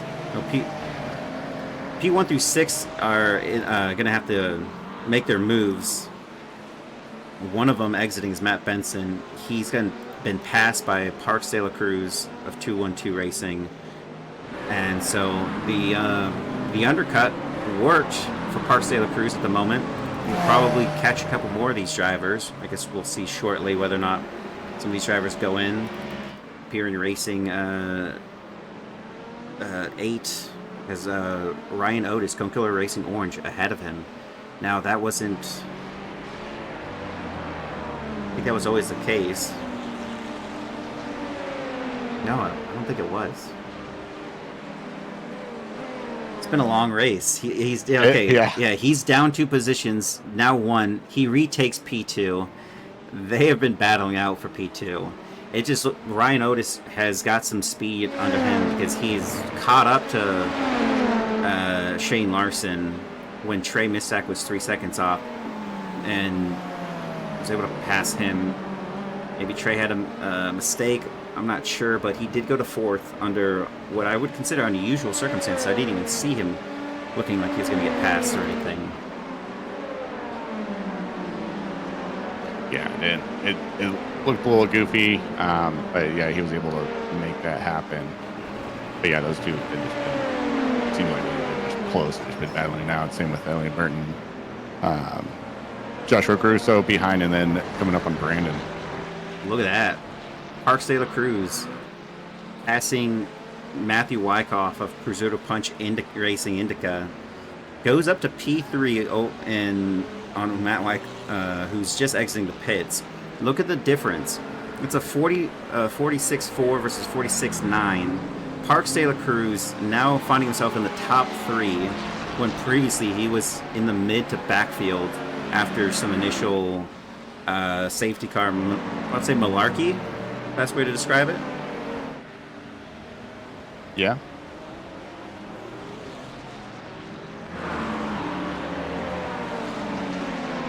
And then looks like we have Cooper. Thanks, Cooper. So, Cooper, talk to us about the first half, what your experience was, and what was going on, because there was a lot of action that was going on. There really was. Unfortunately, our race didn't last very long. I had a couple of big mistakes. On that second restart, I got loose and came together with one of the Echelon teams that gave us about 6 minutes of repairs. But on that third restart, we were in the mid-pack and mixed up with some GT3 cars. So when that LMP2 got parked right out of turn 1, I had no visibility, and we ended up coming together with the draft punk guys. So real sorry to them that we came together in that way. But overall, the racing was fun, and I'm looking forward to the rest of this race being exciting. Awesome. No, thank you, and appreciate it. Yeah, and do you guys have any like with all the restarts? Do you guys have to change up your strategy at all? I'm just curious about that because I was talking about that a little bit with fuel strategies and stuff like that because that had to throw everyone off. Yeah, one of the big things we were concerned about was meeting the minimum drive time for the second driver, because it looked like it was going to be at the start of the race just under 3 stints, so it was going to be 2 longer stints and 1 short stint. But with the cautions extending the first stint longer time-wise, it made the last stint shorter. So we were in the process of planning that out before we had our big incident. So I think it is going to be interesting. I think there's a couple of different avenues that the teams that are still in the race can take. They can run a shorter stint in the middle or at the end, but there was some discussion on whether the drive time rule will be enforced due to the bug in the safety car generator. So we'll see how that plays out for the different teams. Okay, perfect. Well, awesome. Well, thank you, Cooper. Appreciate it, and good luck out there. Thanks for having me. Keep it up, guys. Yeah, thanks. Thanks for joining us. And winning out the pit strategies, everyone out. Jacob Simmons with a 58.6, Elliot Burton with a 56.7, Bush's Bake Bean Durance ahead of Draft Punk gold, as they were already before they went into the pit stops, but still taking a little bit extra, and Jacob Simmons is still ahead. And then Narwhal Racing Team of Noah Hoskinson gets in the car for the first time over Tyler Tier's Appalachian GT3 Punters. That was also about the same. We have drivers that are changing right now from 499 Racing and Hyperion Racing 8. And the shakeup starts to become something we'll see as Incasalsa Racing's Craig Brick is trying to find his pit box. Driver who's already gone into the pits is about to run through the final corners into the penultimate corner, down the start straight finish. How many positions is he going to collect off these drivers that are sitting there on their steps? It looks like 2 are about to go out or exiting the pit lane, but which ones aren't? And that is going to be Trevor Boneseal getting caught out by Cone Killer Racing's Ryan Otis, slotting in at the moment in P2. Arcadian Motorsports of William Paisley is still not gone in the pit lane just yet. That was a solid run.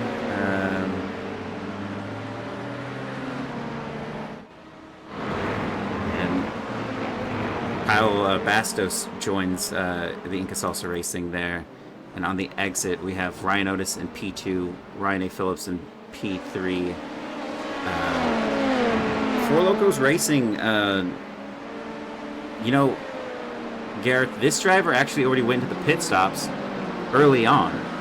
So this could be them going along with full fuel and going to line up with everyone else or undercut them again for the next pit stop. But he does not have to go in. He pit on lap 12.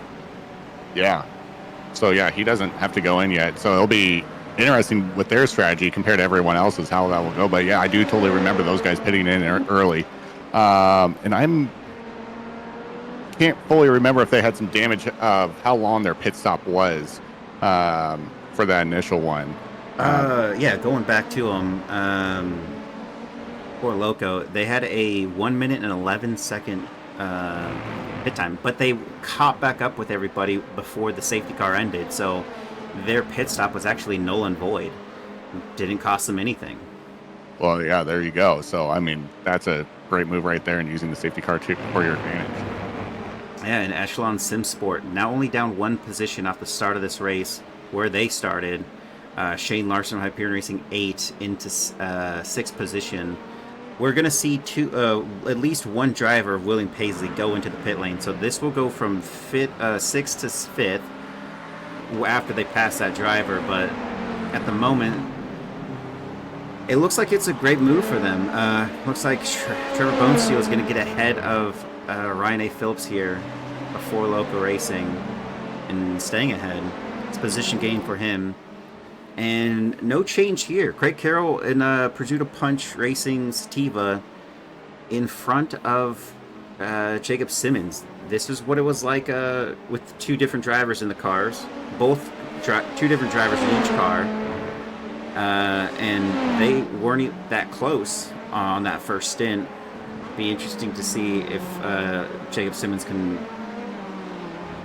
not only catch Craig here, I mean, he's 2/10 off, but really get by him, because we've been seeing a lot of these drivers, despite the pace difference or even similarities, really comes down to mistake or not getting a good defensive line in on that hairpin.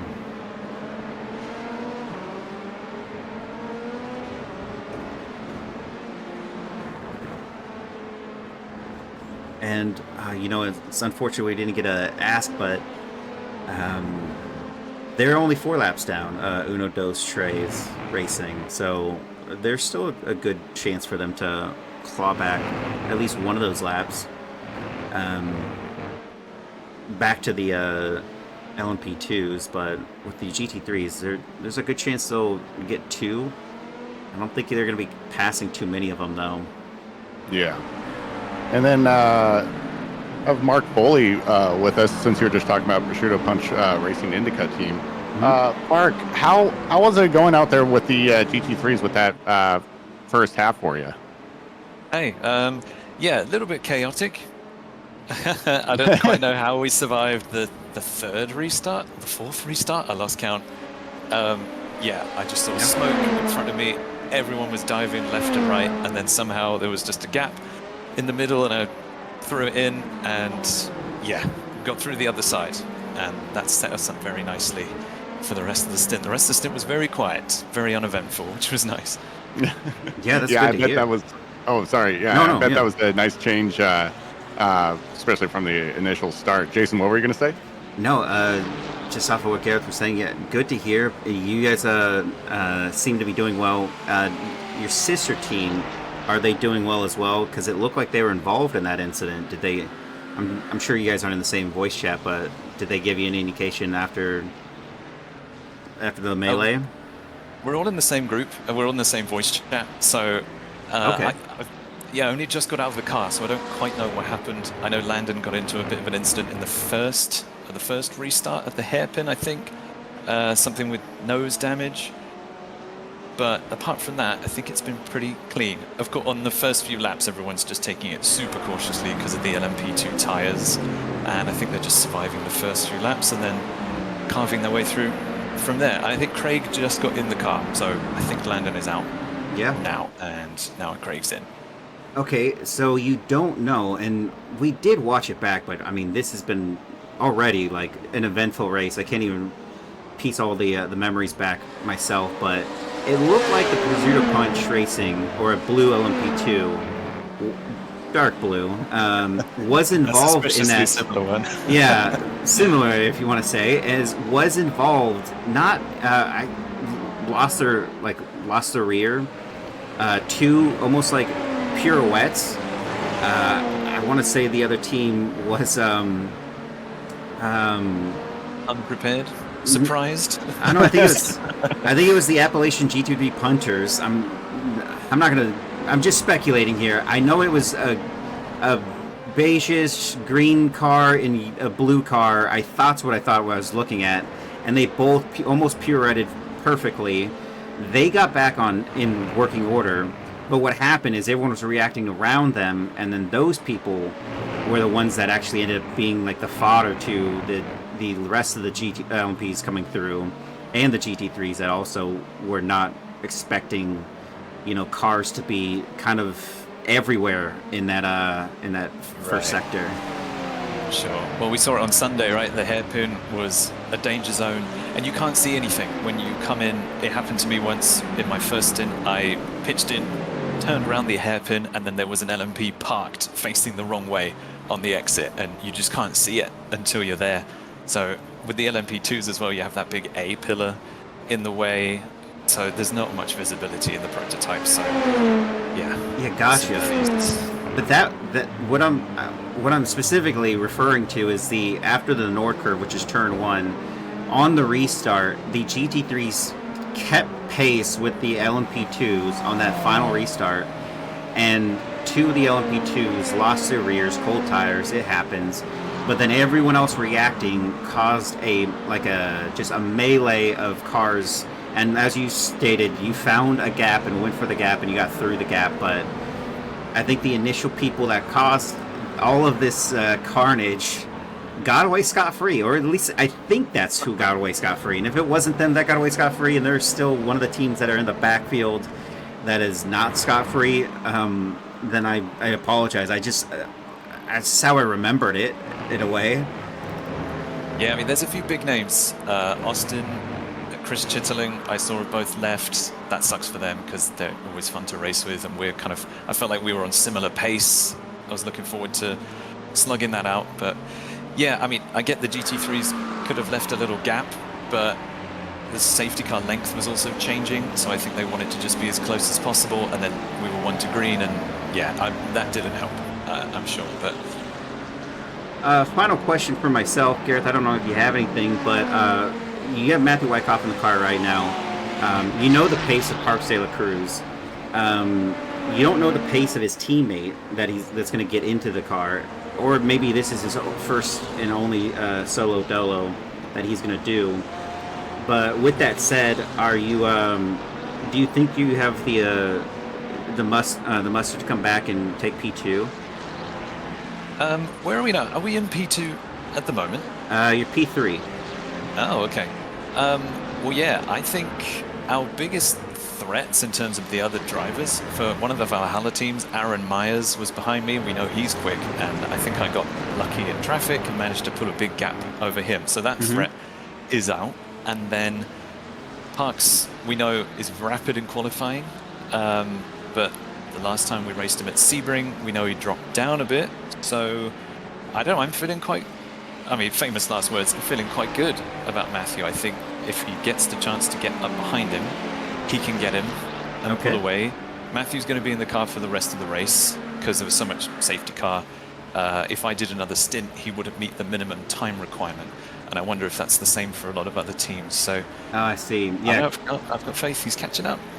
Well, hopefully so. And, you know, just to correct myself, Parks de la Cruz is in the car. Tyler Kokeko was previously in the car, so it looks like it might be Parks till the end of this race. But they did pit on lap 18, and their pit time was similar to yours. You know, about 0.3 off, 0.3 difference. They overtook almost everyone in the GT3 class with that early pit stop. So maybe something to think about. I'm not sure what your guys' pit strategy is, but the undercut was working out well in hand for almost everyone that did it. Yeah, they've got rapid race pace anyway, so I feel like any strategy they do, they're going to be at the sharp end. But I don't recall seeing them pit. Maybe I did. I don't remember. But yeah, it's working for them. We'll run as far as we can, and then it looks like a splash and dash at the end. Awesome. Can't wait to see you guys, how you guys perform there, and good luck. And Garreth, anything to add? No, I think covered a lot. Awesome. Thanks, Mark. Appreciate it, and good luck for the rest of the race. Cool. Thanks, guys. Thank you. All right. Garreth, we saw a couple of these overtakes happen while that conversation was going down. Some pretty spicy racing is still happening on track.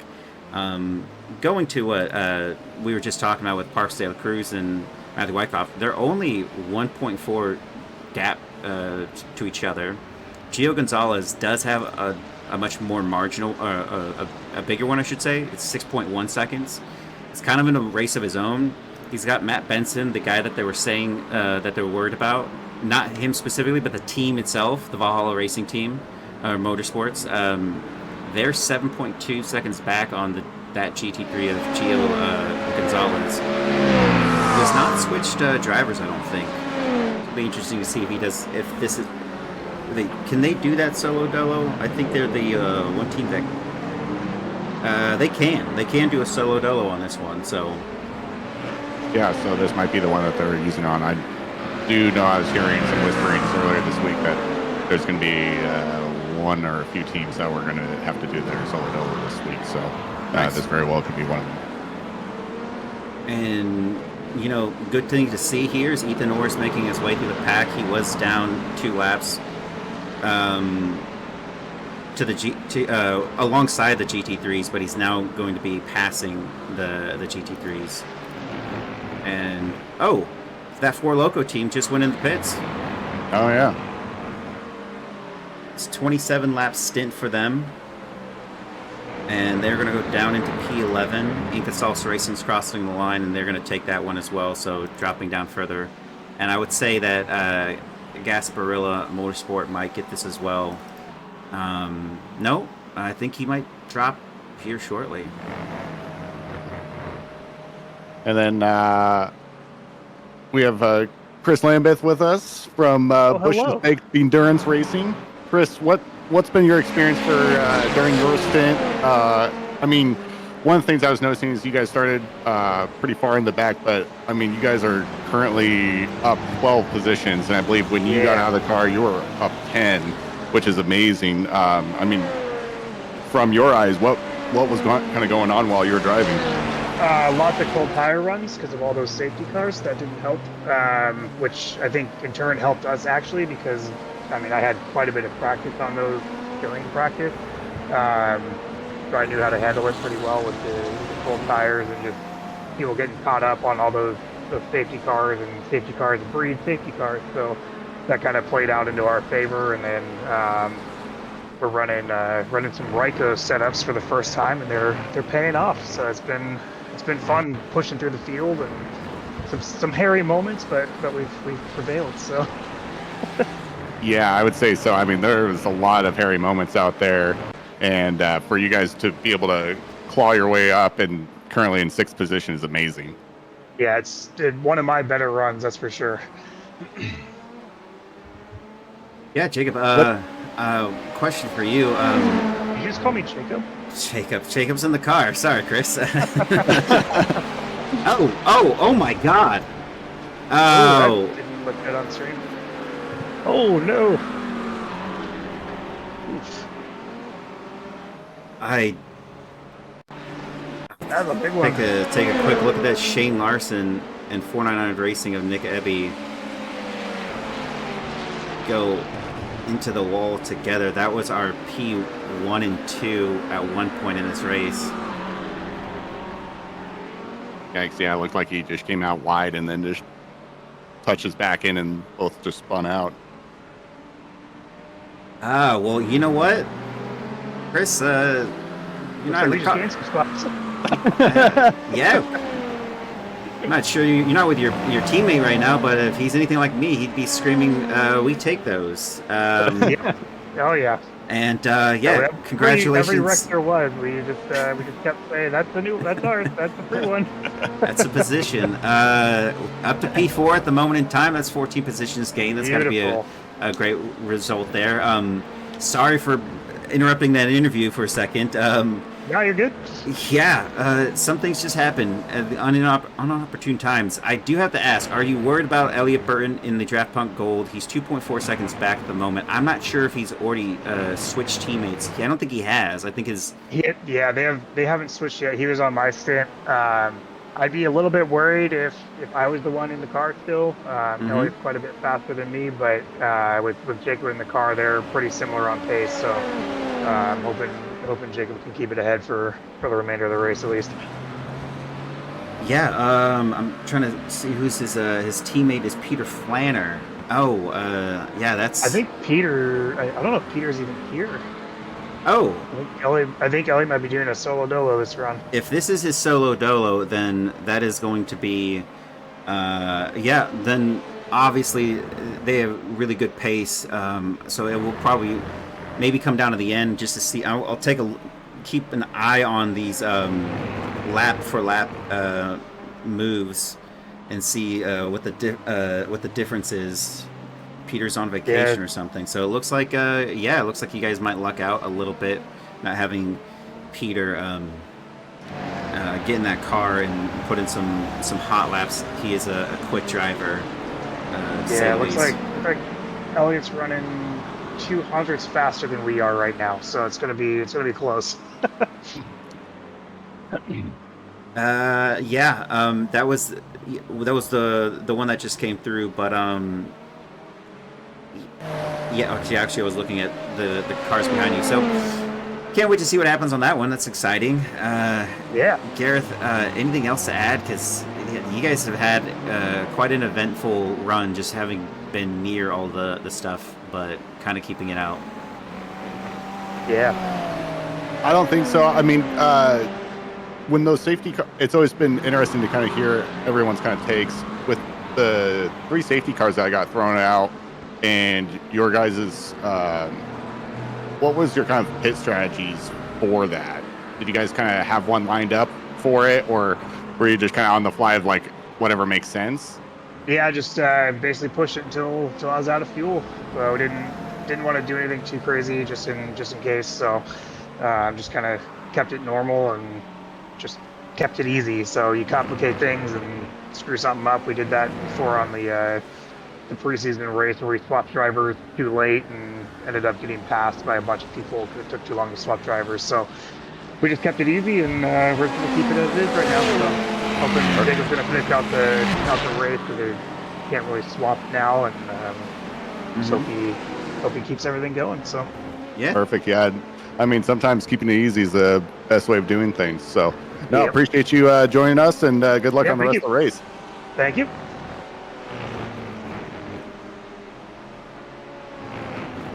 Yeah, that's thanks for Chris for giving me on saying Jacob there, but I was looking at my timing sheet and looking at the driver and then forgetting that that's not the person I'm talking to.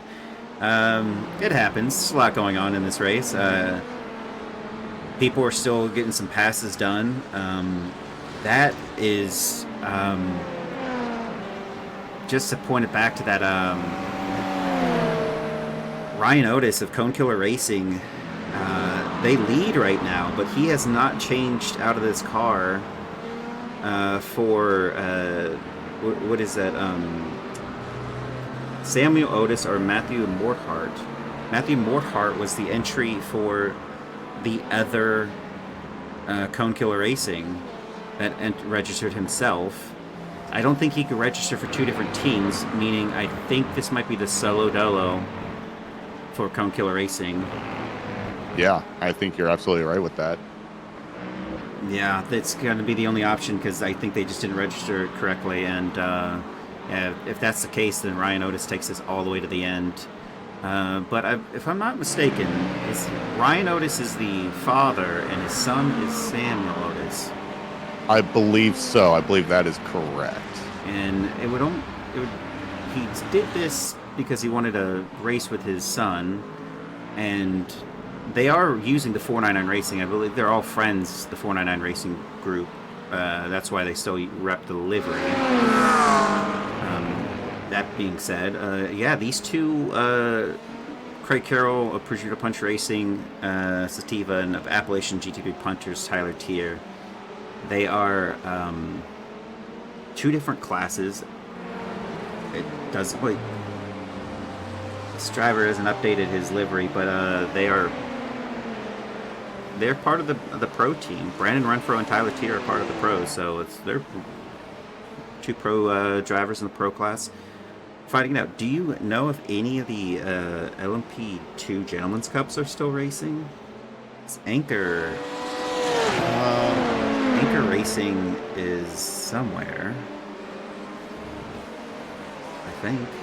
Anchor Racing is, yeah, okay, Josh is here in 12th. Okay, yeah, it looks like Draft Punk Silver's out. Inca Salsa Racing? Also racing. Oh yeah, look at that. Kyle Bastos is in 9th. Yeah. Awesome. And Four Loco Racing is in 11th. They're just ahead of Anchor Racing. So, yeah, it looks like we got our Gentleman's Cup, LMP2 Gentleman's Cup team in 9th position. Running a pretty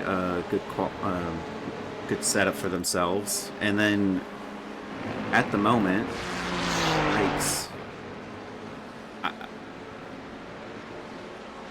I'm quite unsure of what's happening with P1, or I'm not seeing it. They're blinking for me. Oh. Yeah, I wonder if there's... It says they're in the pit, but I don't see anything to suggest they're in the pit. Matthew Wyckoff didn't inherit P1 on that when he went past the pit lane. So now I'm just... Oh, you're in iRacing. Are they blinking for you? Because I think that's what it is. Who do you want me to look at? Derek Heiberger, P1 in the GT3 class. Not even... Looks like he's out. At least on mine. Oh, is he? Yeah. Yeah, because when I click on it's grayed out, so... I mean, like on something spooky there. On the map, it shows him blinking. Oh, people I forgot to mention on the follows. My bad. Jason Tails, Josh Plays 44. I think I said Josh Plays 44. Cor Carter, Logan C022, and Toy Tank. Thank you all for the follows. Sorry about that, guys. It's been quite a busy one. There they are. No, they're not. Because now they're on the screen.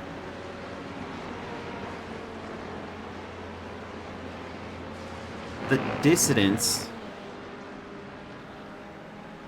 is in the pits?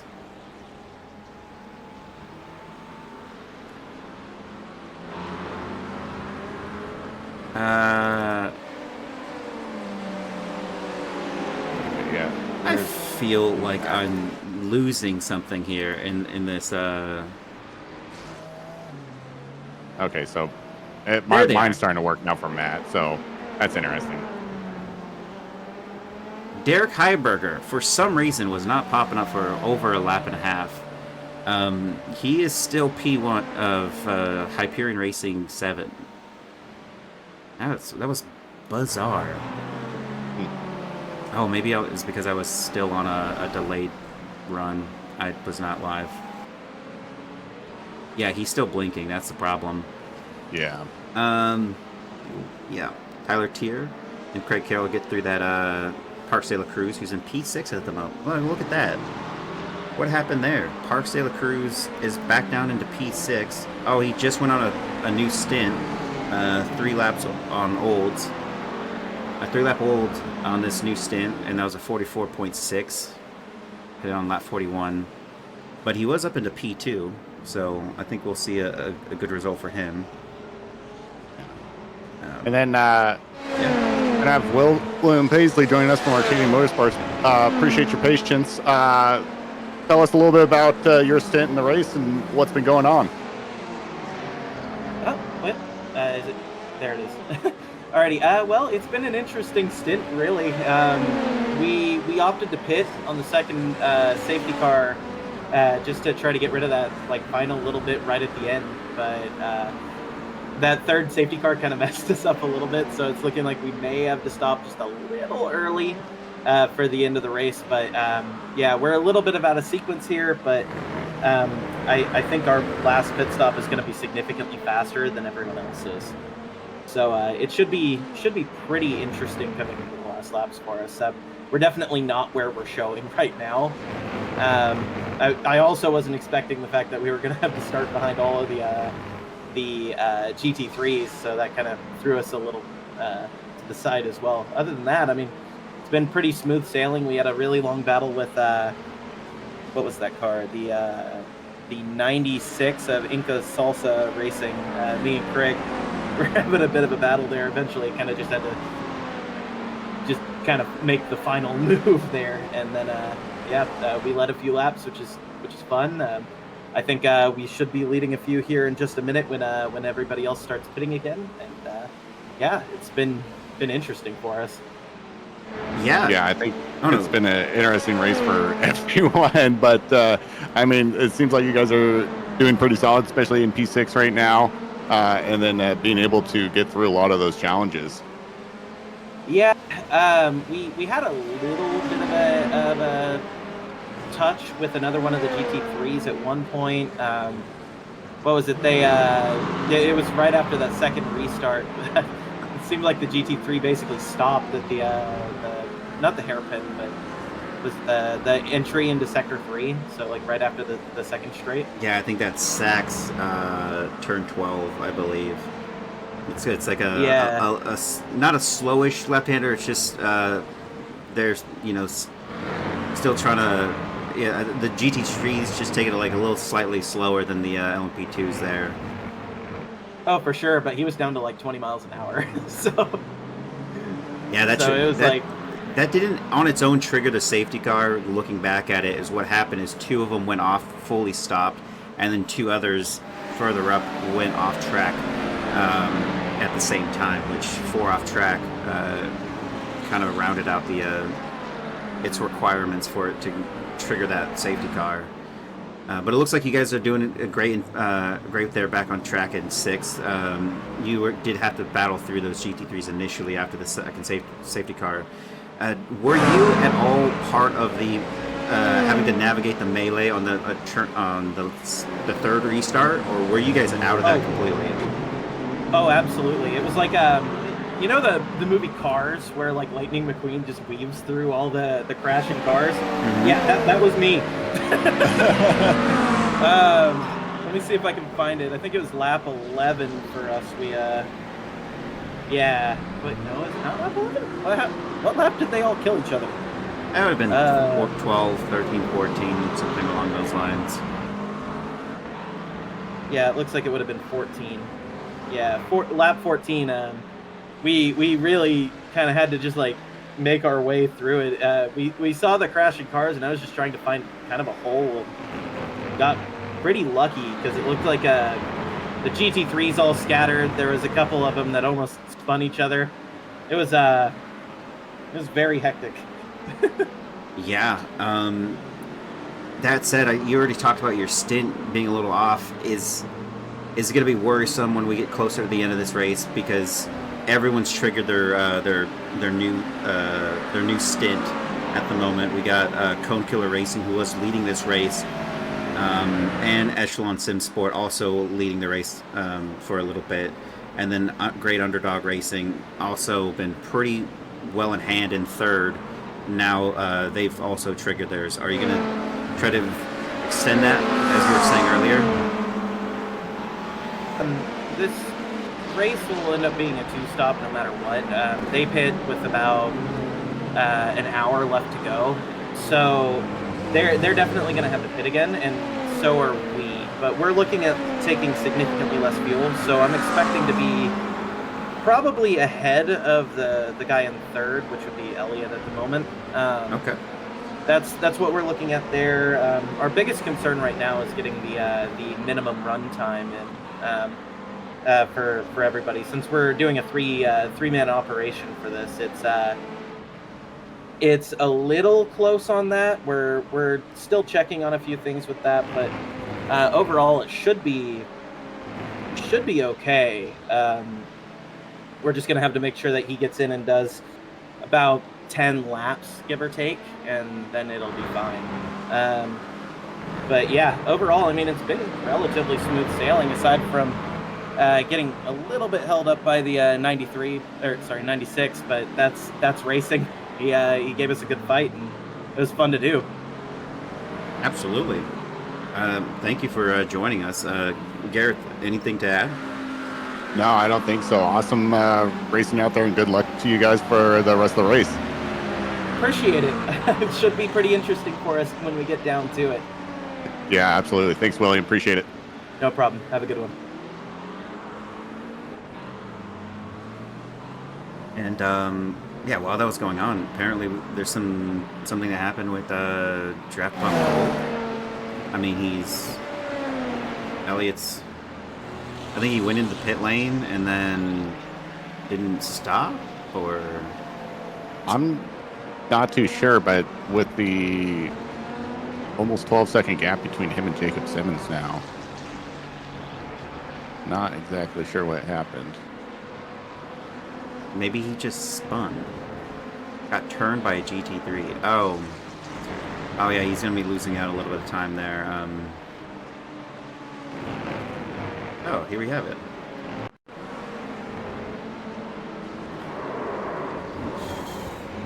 That was a weird whip by the GT3 on that nose. Yeah. Well, we got another one has also occurred. That's the Hyperion. That's Luke A. Wallace. So that was the Hyperion involved in that incident. He got caught on the curbing. LMP2 gave almost no space.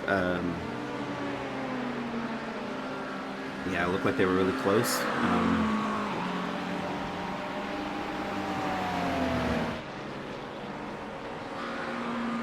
Yeah, Garreth, I guess this goes back to our previous conversation with Chris Lambeth that joined us. Their fear was Elliott Burton, who was really close in time. What was that? It was only like a couple seconds. And yeah, Elliott was gaining on him 0.3 per lap, so... Yeah, they have lots of breathing room now, and I mean, they're up 17 positions, which is insane. I mean, it's one of those last to first kind of races for them.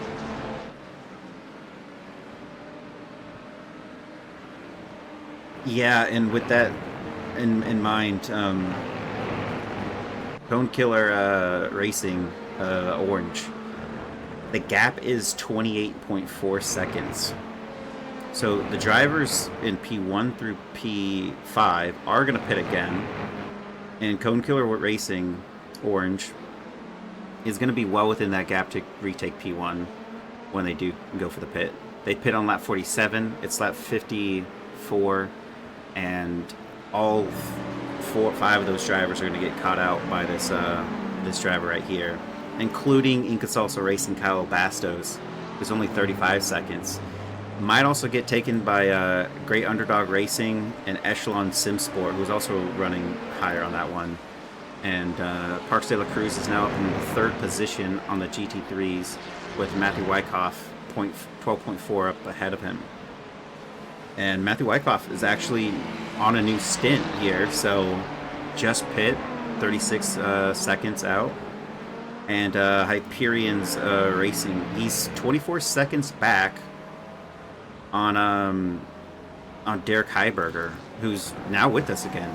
Isn't that a little odd? He was blinking and we couldn't interact with this driver, but there'll only be 70 laps. Yeah, I don't know if it was a weird syncing issue because I wasn't able to select on him too with my iRacing, so. I think he was just lagging on his own because he was blinking all over the place. Due to cautions, there's only going to be 70 laps, which puts this to 15 laps to go. So everything, the last laps are going to be 70-ish laps. That being said, I don't think we got to the full thing of it. We know right now Kyle Bastos of Inca Salsa Racing is leading the LMP2 Gentleman's Cup Championship. Or if he stays in this position, and he will win out over the other LMP2 Gentleman's Cup drivers.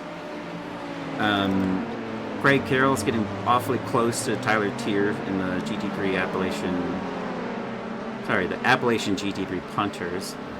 And look at that, Jack Presley's already half a second off, so this is a battle for 3, 4, and 5. Did you hear that? Wow.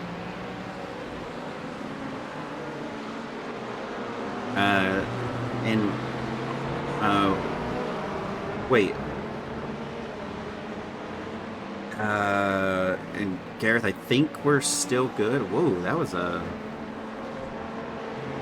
P1 just went in, but that, I mean, they were very close on that exit. Garreth, it looks like our Gentleman's Cup for the GT3 is settled. We got a driver here who's still out on track. He's only down 9 laps to the other GT3's 4.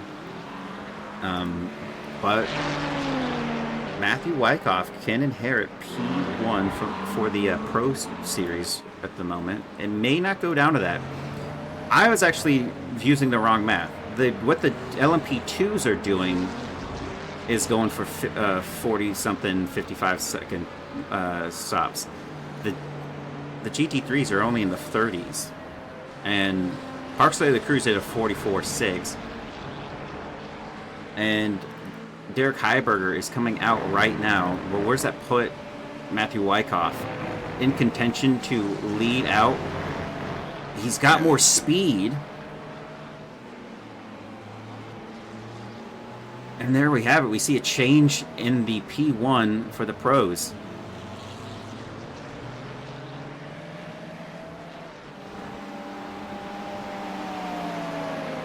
Yeah, Garrett, that's a... Oh. Did you see that? Still getting... Yeah, I did. I saw the... Yeah, we're still getting some weird blinking issues. Yeah, that Hyperion Racing 7 of Derek Heiberger is going to be kind of awfully scary in the back, in the rear view mirror of Matthew Wyckoff, who is sometimes not sure what the car of his opponent is going to be. P1 and P2 are in the pits. And it's also going to be terrifying for those LMP2s that are going to be coming up here shortly on him and dealing with the blinking car and just trying to predict where he's going to be. That's going to be a real challenge. P1, P2.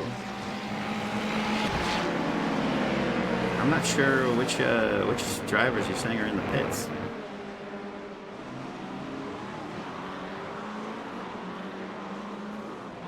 Am I not on the lead right here?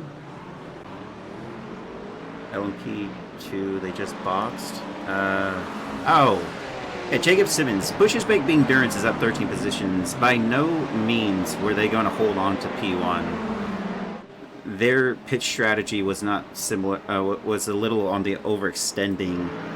You can see that Appalachian GT3 Punters, Tyler Tier, Craig Carroll's Prosciutto Punch Racing Sativa, and Arcadian Motorsports, their stint is a lot. They're on 26, 25, and 19 laps on these tires. They're going to have to pit no matter what.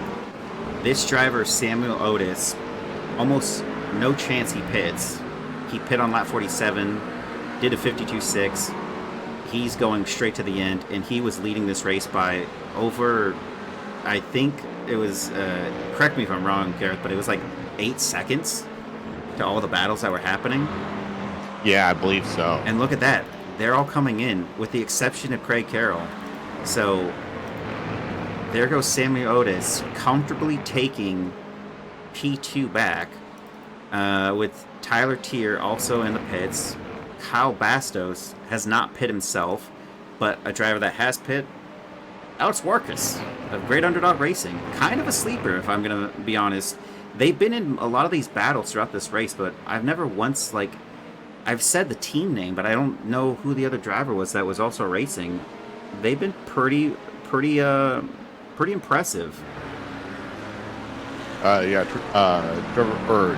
Bonesteel. Oh yeah, that's it, yeah. Trevor Bonesteel. Yeah, I did say his name a bunch. Their team name is very fitting.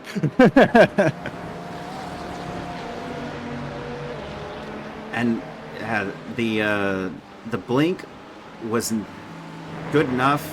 He wasn't blinking at that moment, but Matthew Wyckoff's been passed by Derek Heiberger for P1 in the GT3 Pro standings, and they are awfully close. But that is Eddie Layton in the 6th Hyperion Racing. My gravestone in Hockenheim's turn 8. Is that turn 8? Yeah, it was. Yeah, that was. I saw that one. Samuel Otis is now passed and gone to P1. And when I say comfortably, there's Craig Carroll. Kyle Bastos is coming in. Alex Warkus is going to go by into P2. And maybe I spoke too soon, but yeah, Bush's Baked Bean Durance is in P3. And they're going to hold it. More than likely, yeah. He holds that over Craig Carroll. But the other one that was important is this Echelon Simsport. He pit early as well, and he was up into P1 for a while. And there's a good chance he might catch Jacob Simmons. There's a 1.2 second gap here. Yeah, it'll be interesting, especially with them in the pits 9 laps ago. We have 16 minutes left of this race, and if they got to do a quick splash and dash, or what they got to do to finish it out, or maybe they do have enough fuel to finish it off. I think they do. I think there's a really good. I think trying to find the words for it, but I think there's a really good possibility that is the case. As Peter Petrucci of Four Local Racing has Eddie Layton, Hyperion Racing 6 right on him. This is P8 and 14. Peter Petrucci could let him by. It's not going to harm anything here. Well, we done messed up. That is William Paisley, I think. Yeah, I believe so. Arcadian. 40-second hold. Oof. That's a minute and 28. All for pit entry. Yikes. Just ahead of Arcadian Motorsports, who are in P10 in the overall, is Parks de la Cruz, who's in P3 for the 212 Racing. And he's back in 3rd. Always a strong contender, Parks de la Cruz. His teammate Tyler Kokeko. It's been an impressive race for themselves. Jack didn't know about this track's entry line. Oof. And I think Chris is probably yelling, "We take those." Probably. Yeah. I think that's everybody at Hockenheim who's still going through it. Wait, whoa. Inca Salsa Racing. Oh, okay. Peter Petrucci in Four Loko has not pit. He's got a stint of 20, and he's ahead. He's the lead Gentleman's Cup LMP2 over Craig Brick, who was leading the LMP2 Gentleman's Cup. There's still something on the table for the Gentleman's Cup of the LMP2. I'm not so sure about this one though. Samuel Otis of Cone Killer Racing Orange has Alex Warkris 13.1 seconds back. Then you have Jacob Simmons of Bush's Baked Bean Durance 3 seconds back. I think 9-ish, 10-ish laps to go. I think we're in at the end of it. Yeah, we're getting close here. About 13 and a half minutes left in the race.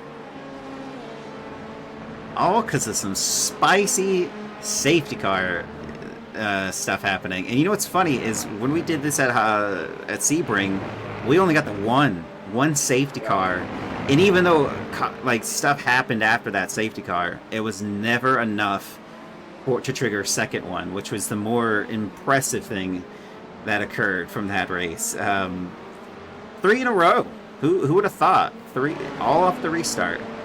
Yeah, I was not expecting that one. And I mean, with Sebring, and that was right after the tire model change, and then that spicy T1 on it that just got a handful of people. Yeah, only getting one safety car, and this one just 3 back to back to back. And then just right after the final safety car, then just an absolute massive wreck. It was just absolutely chaos. It was. I mean, even if you wanted to go look at it, that's crazy. You know what? We're seeing the battle for the Gentleman's Cup right here, and it's going to go down on the wire. I don't think Peter Petrucci has to pit. I think Peter Petrucci is going to be able to go to the end. It is quite possible, depending on how much fuel he has. But if one driver of Nick 499 is saying 8.6 laps left, we might be here for the end of this race, and these two battling out for the Gentleman's Cup P1. Yeah, it'll be interesting to see if Craig just wants to kind of hold back and just see, because I mean, last time Peter pitted was on lap 39 and he was on 58, so he might be just trying to play a game, see, hoping that he just has to go back into pit and then take over instead of trying to race him hard. But he might just say screw it and just push. Yeah, and he could also not have any fuel at the end of the before the end of this race occurs. But it's 8 laps. Maybe he's been saving. Okay, it's dropping down to 79 out of 80, but we're not definitely getting a 79. We're just going to get down to the timer.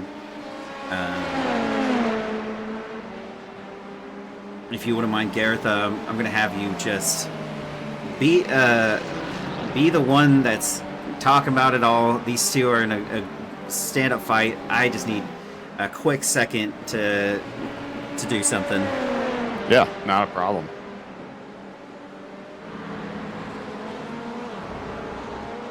Yeah, it'll be interesting to see Four Local Racing had a real interesting start. There was quite a few issues, and then for those guys being able to be where they're at right now is actually pretty phenomenal. But yeah, like what Jason and I were talking about, is just with the fuel and just seeing if he's able to just keep that going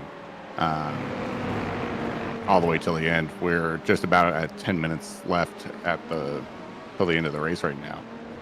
So it'll be really interesting to see. I mean, these guys are just staying close on each other. And there's just a 0.4 second gap between these two, and all it takes is just one little mishap, and then Craig can capitalize on that, get that position, and get put in 8th place, and they just swap. But so far, seems like they're just cruising, not even battling it out. It doesn't seem like they're battling it out that hard. They're just kind of just staying behind each other, just cruising, just keeping things going right now. Yeah, well, I'm back. Yeah. It looks like no change in the order just yet. I guess P2 for Matt Wyckoff. Yeah, he is P2. While this has been happening, we have another occurrence here. We have Jacob Simmons, who's half a second off of Alex Warkeris. Now the battle for P2 in the Gentleman's Cup, or P1 in the Gentleman's Cup and P2 in the Pro LMP2s is both on the table. Yeah, he is wanting it too. And because the way this is set up, and they're about to go side by side in this next corner. This is turn 8, and not quite side by side.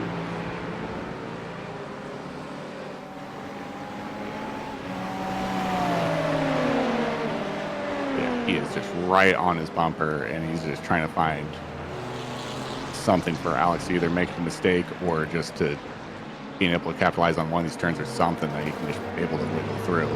And look at that, yeah. And they unscathed Jacob Simmons when he went side by side with Todd Swanson of 499 Racing, the 498 car. Yeah, it truly shows Oh, the skill no. of these guys. Oh, and there's Elliott Burton. What happened here? Oh, too much curbing.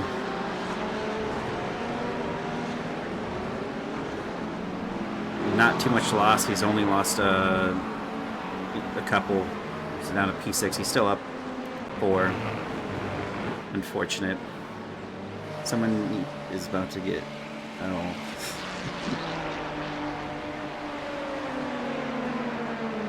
I wonder if it's going to change when we know the time limit is coming on the scoreboard there, on the leaderboard.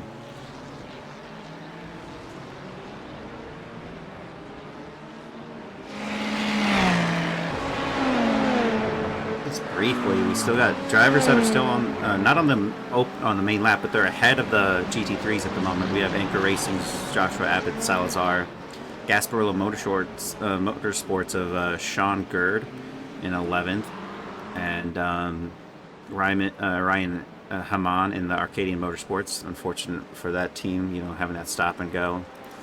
Craig Brick, who's in P9, still battling it out for P8 over Peter Petrucci, who could go to the end of this race, and that could be the Gentleman's Cup running for everybody. Craig Carroll, who's in P7 at the moment. Draft Punk's Elliott Burton in P6. Appalachian GT3 Punters in P5. Echelon Simsport John Rice is about 12 seconds away from P3. Tyler Stage Anderson, the distance is behind in P15. Yeah, and the battle for P2. It's right here on the board. Not so much for the GT3 pros. They are off the... There's not going to be a battle for that. I think it's going to be coming to an end with where it is. Unless something happens in the, the spin out or whatever. Oh, Jacob Simmons is ahead in P2. Was I talking while that happened? Yeah. Okay. My bad, guys. I was looking at the map. The timing sheet. Yeah, clip that one. Why don't you? That's a good one. Me not paying attention to Alex Warkeris losing out now 1.4 seconds back on Jacob Simmons. Yikes. Well, there it is. The Bush's Big Endurance Racing is into P2 after starting this race at the back of the pack in what was P18? Yeah. I think so. But yeah, absolutely phenomenal driving. Yes, there's that. It's funny though when you miss. When I miss one, I'm just like not. I'm unfazed by what's happening. Derek Heiberger, who's still 4.9 seconds above Matthew Wyckoff, but still a great result for Mark Foley and Prosciutto Punch Racing, Indica, and Matthew Wyckoff here, who are going to at least hold P2. And I'm not sure who actually won the first race there. It was Hyperion Racing 7. Yeah. And they are going to win the second one.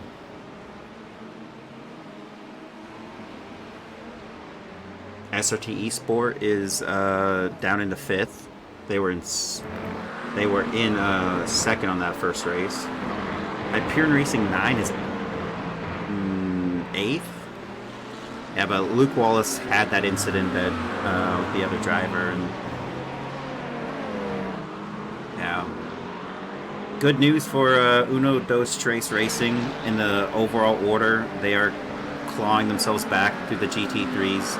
They're on the same lap as them, and they only have 4 cars to pass. That's always amazing with those guys. Those guys, I mean, I remember during their our very first practice race, and they were got caught up in some incidents, and they were able to start clawing their way back out of it. I mean, those guys just keep up a level head and just keep pushing and pushing throughout the entire race. It's amazing to see. Yeah, you're not wrong. They and the Draft Punk will always claw back positions after whatever has happened. Tyler Sage Anderson is one of those drivers who will do so as well in the distance. When it rains, it sometimes pours for the driver, but he'll make it work. Yeah, Elliot Burton was down, I think, 12 positions after the first initial thing that happened. Clawed up to 4 positions gained. He was up 2 more above this at 6, but still. I'm telling you, Elliot needs to go to a shaman, a priest, some type of witch doctor that does voodoo, maybe like a monk in the Himalayas, and like just get all the bad juju away from his driving, because he's a quick driver, but sometimes he just gets involved in these incidents that are just bad luck. Yeah, absolutely.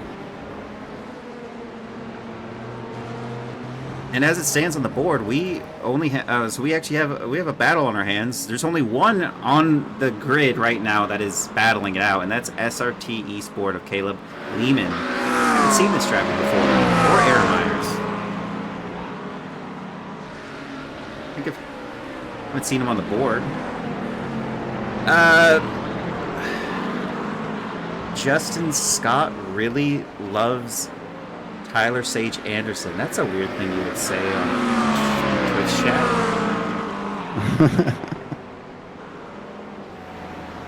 He must have a couple of natty lights in him right now. He's feeling brave. Look at that on the outside. It's that Appalachian, Arcadian Motorsports is sick in their car there, and it's working out for them, but I'd be cautious. And I don't know, P2 had a little bit of a struggle there trying to get through all that traffic. Yeah, and that is the white flag, by the way. That is the white flag. Looks like the Hyperion Racing of 9 of Luke Wallace had to go back out. Oh. And that driver wanted by P6 did not want to stay behind P8.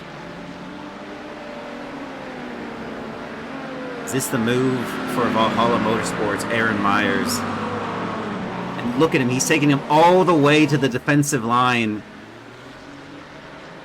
Is he going to be able to pass on that outside?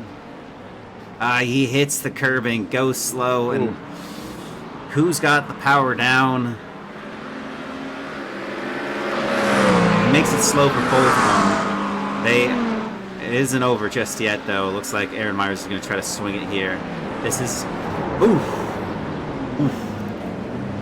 Caleb Lehman gets ahead and just inherits fourth from both those drivers.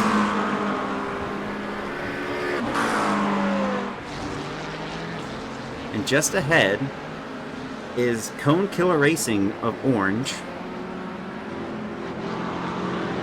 of Samuel Otis, who's... Him and Ryan Otis put on a clinic in the 499 Racing. They won the first race, round 1, and now they win round 2 here at Hockenheimring. And that is said and done for a lot of the drivers, as Caleb Lehman in that SRT Esport that goes through and takes P4 from those two that were battling it out, as Bush's Bake Endurance goes to second, Great Underdog Racing into third, Echelon Sim Sport into fourth, Appalachian GT3 Punters is going to take fifth. Elliot Burton still's got a couple corners to contend with. They'll probably inherit this one. P5 is SRTE Orange of the GT3 class. They passed the line. Valhalla Motorsports of Aaron Myers took 6th. That was that battle we saw, and it ended on turn 12. Draft Punk Gold finishes in 6th. Prosciutto Punch Racing, Sativa Craig Carroll is going to finish this in 7th. Inca Salsa Racing in 8th. He passes, actually. That's Craig Brick in the Inca Salsa Racing win the the LMP2 Gentleman's Cup and P1. Arcadian Motorsports not done just yet, but they're going to finish in 9th. Four Local Racing did have to pit, and they finished in 10th. Gasparillo Motorsports of Sean Gerd finished 11th. Anchor Racing of Joshua Abbott Salazar in 12th. Hyperion Racing of 7 of Derek Heiberger in 1st. Matthew Wyckoff in 2nd. Uno Dos Tres Racing in 13 on the LMP2s, 15 in the overall. They almost clawed back almost all their positions. Parcela Cruz finished 3rd. And then after that, we have Hyperion Racing in 20th position, 14th in class. Eddie Layton, 21st in class, 7th in the GT3s. 499 Racing of Todd Swanson. Hyperion Racing 9 of Luke A. Wallace, 8th in class, 22 overall. Tyler Sage Anderson, 23 in overall, 15 in class of the Dissidents. Hyperion Racing 8, 16th in class in the LMP2s, 24th overall. 25th was the V. Ray, get out of my way. They win the Gentleman's Cup for the GT3 class as well, and they finished 9th overall. 499 Racing of 497. Kevin Millard finished 10th. And 26 overall. 27 was 499 Racing, Colin Arnold. 28 was Narwhal Racing of Noah Hoskinson. 17 and 18th in class, and 19th in class LMP2s was Draft Punk Silver. Dylan Maroney finished 29th overall. 30th overall was Little Nuggets in 11th in class, and 12th in class was Austin McGill. 32 overall was Cone Killer Racing. That one didn't count. But there we go. Gareth, who do we have first here? We have as Alex. We have Ryan Otis. That's the P1 in the LMP2s. Hey, Ryan Otis, congratulations. What a fantastic result for you and your team. First off, was there an issue with registration? Yeah, we had a little bit of a snafu where when one of our drivers went to register and I guess inadvertently didn't select all of us, so it was just him. And so we ended up having to throw together another team, and we could only get 2 of our 3 drivers registered, which actually worked out totally fine in the end because of all the safety cars. We would have been paying a penalty to do 2 driver swaps. So all the cautions totally worked out to our benefit. So that was just a whole bunch of luck, I guess. Yeah, absolutely. Gareth? Yeah, no, we were curious about that when the race first started, and I mean, absolutely phenomenal driving with you guys, and then being able to get through kind of all the craziness that was going on, because especially the first quarter was just nonstop, and especially with all the cautions and everything. I mean, you guys just absolutely killed it. What was your kind of fuel strategy with the all the cautions?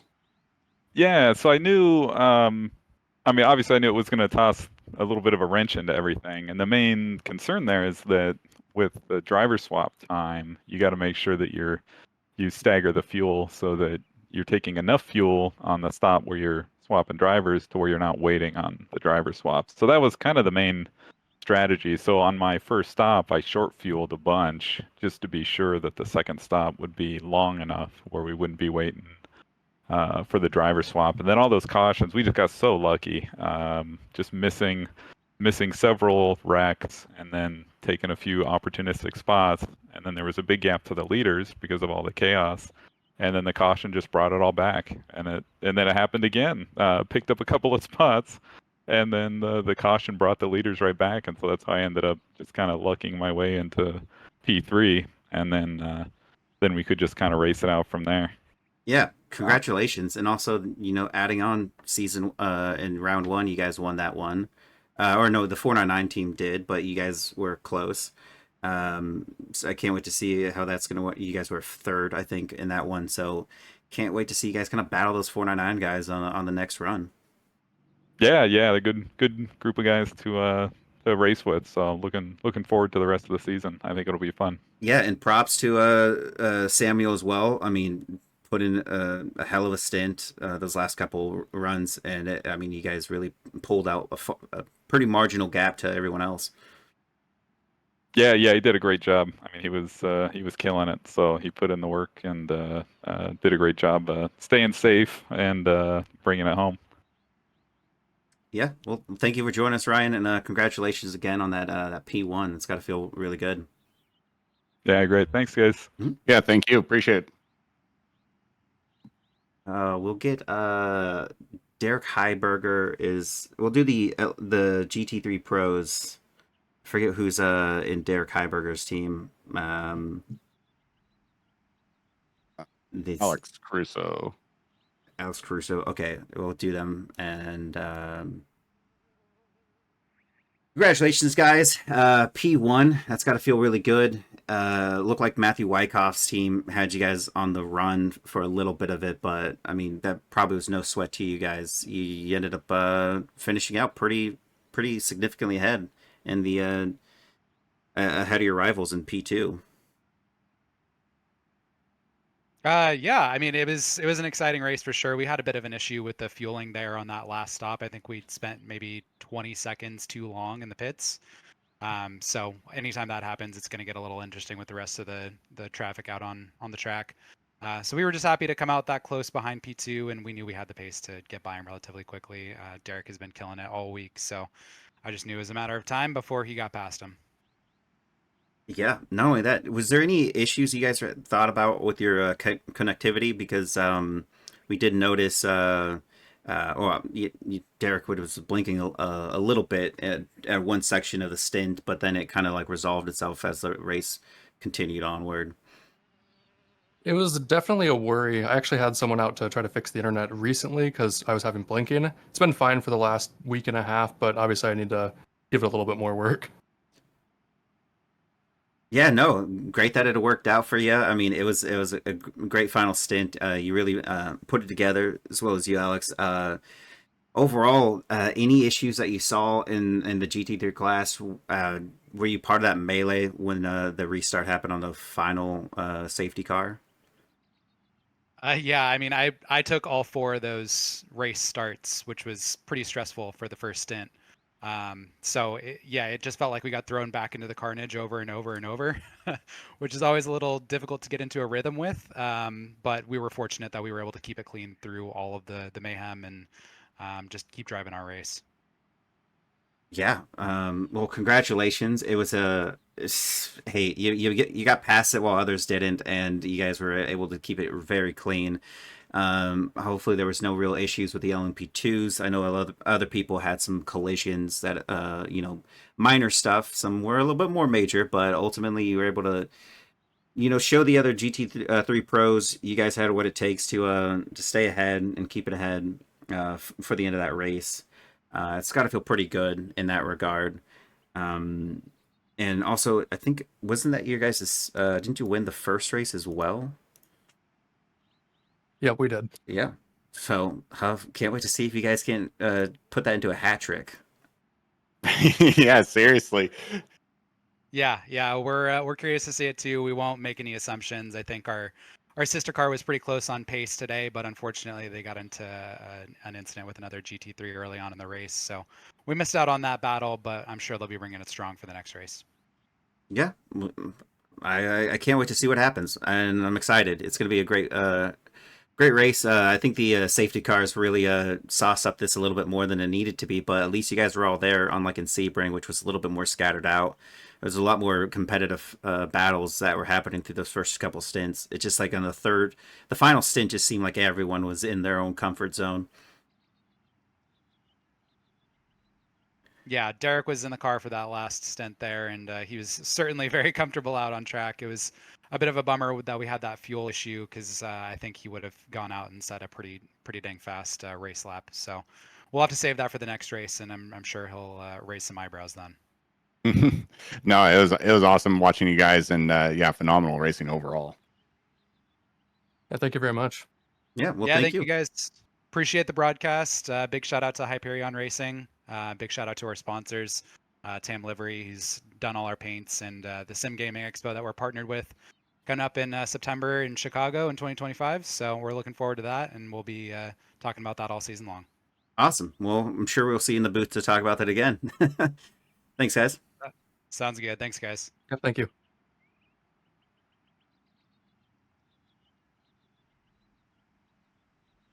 And congratulations on the P2 for the Bush's Baked Bean Durance Racing. Jacob Simmons, Chris Lambeth. Really, your strategy worked. Sit in the back and watch the chaos occur. Congratulations. Totally planned. Yeah, that was definitely our plan. In all All seriousness, to perfection. in all seriousness, on your guys' qualifying, what was the main issue there? Because it looked like you might have had some off tracks that kind of prevented you. Yeah, I was on pace to do a 129.6, which would be the fastest I've ever run. And as I came out of the last corner, I ran out of fuel. So that didn't allow me to do that, and then I just couldn't get it down after on the next fuel run. So we just had to settle with what we got, but it worked out. Yeah, it sure did this time. Yeah. Well, it did. Great result. I mean, it was probably a little stressful, but hey, your closest rival got into a clash that set them back a couple positions, as well as like on their own run in a bit. So, but even before that, they had some issue beyond the contact. It's something with the fuel, or in the pit stops they did something. But overall, you didn't even have to worry about the Draft Punt Gold, and it was kind of close. You guys did have a battle there with the Great Underdog Racing, but Alex Borkris and Trevor Bonesteel, great combo. They really pushed, but then again, you guys kind of went away from them. So great result. Yeah, Alex was defending like crazy, and the move I made on him was probably a little bit too risky, but it all worked out and got around him and pulled a little gap on him. So yeah, we're pretty stoked. I mean, we gained 16 positions in the race and ended up on the podium. So it's hard to have like a better race than that. So. Yeah. Well, congratulations, guys. It was really impressive. Saw a bunch of your guys' moves on the stream, and hope you guys have a clean race for the next one. It's not a commentator's curse. It's not happened yet. Oh, it's too late. But but I hope you guys can battle it out there. The 499 guy, the Cone Killer Racing, part of the 499 as well. But they really just put that clinic on for keeping strong pace and never really dropped off that. Yeah, those guys were real quick. Yeah, they were Like, fast. what did they have? Like, it's 17-second lead at the end or something like that. 14.7. Yeah, 14.7. Yeah, crazy. Yeah. Well, that said, congratulations on the P2, and Thank I you. can't wait to see you guys on the podiums Thank you. again. Yeah, hopefully we'll Same. be back up here again. Yeah. Thanks, guys. We will. Not hopefully. We will. There we go. That's right, attitude. Thanks, guys. Appreciate awesome Thank racing you. out there. Thanks.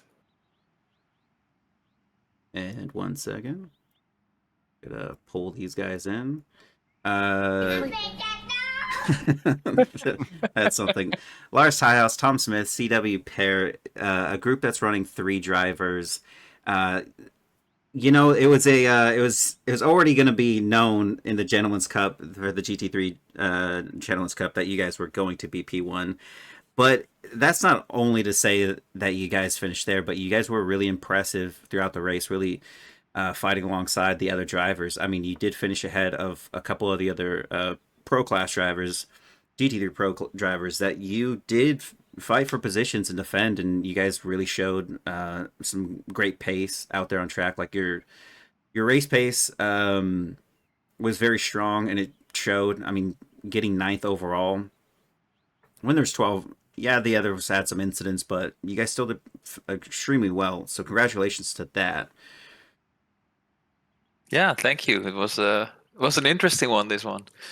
Yes. You know, we approached it as a true endurance, just stay alive. Yeah, exactly. I mean, that's the name of the game with these endurance races is staying alive is almost your key objective because you'll gain positions just from that alone. Right. Yeah. Yeah, and anything else that was on track that was you guys were at the tail end of it though, but was it easy to kind of maneuver around that caution on the third caution that ended, and then you guys restarted?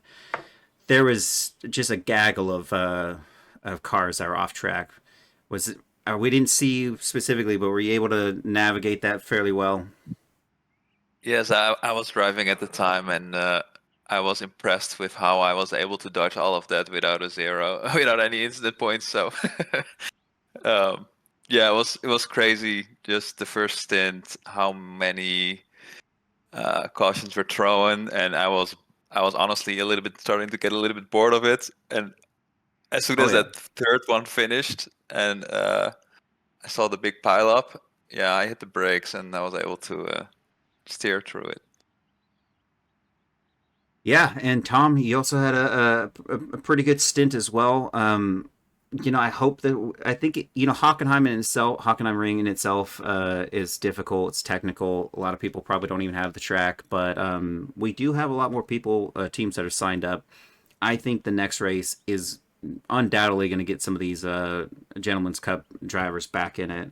I'm almost positive on that. Even in the GT3 sprint, we went from a 60 grid to 30 something, 40 something. So more than likely you're gonna have to contend for that Gentleman's Cup championship. But you know, you got one thrown at you for this one. Can't wait to see if you guys can't retain that for the next one. You do have a couple of good teams that you're going to be facing off against. So can't wait to see that. Yeah. We're just gonna do the best we can. And Yeah, we're having a lot of fun, and we're shout out to other teams. Come out, it's fun. We are fairly inexperienced ourselves. We have a little bit of a rivalry going on with the East Coast Storm Racers, who did not show tonight. So they didn't yeah, show. it's really... Yeah, that's true. Well, Garreth, do you have anything? No, not really. I mean, you guys did phenomenal out there, and I mean, even with all the kind of chaos at the beginning, phenomenal racing out there.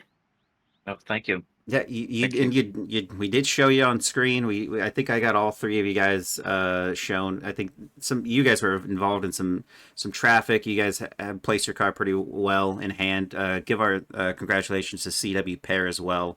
Try to pull them in. But yeah, thanks again, guys, and congrats. Thank you.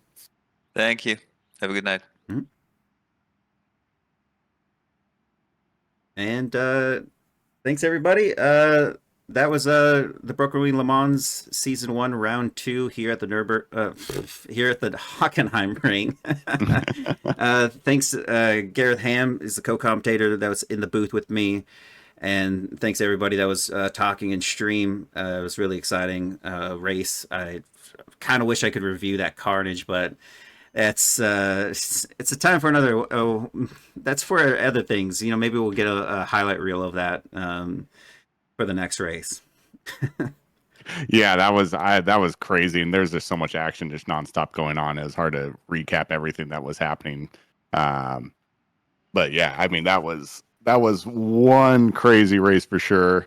A little slow here and there with all the safety cars, but at the end of the day, it was a solid race, and it was just a blast to watch. Absolutely, couldn't have said it better. It is all. Just one thing, last thing to add is we also have V-Rays. That's a multi-class on Thursdays. That's just I think there's like 30, 40 people that do that. The GT3 Sprint's going to be on this Sunday coming up, as well as next Sunday. Next 2 Sundays, the third and fourth rounds, as well as on the 20-something, which is a Tuesday, another endurance race here for the Broken Ring Le Mans, and it's going to be round 3. Can't wait to see you guys there. Should be another exciting race, and hopefully a lot more of these teams show up, and we get even more of a full grid. I mean, this was already a packed grid, but Especially with more for a cars, track like it's this, yeah. Yeah, exactly. But with the next race, just absolutely looking forward to it. These have been a blast to be here commentating with you and just absolutely just watch and just enjoy. Yeah, it's been fun. Thanks everybody, and thank you, Invader Rob, for that little message there. And cheers. Bye. Have a good night, guys.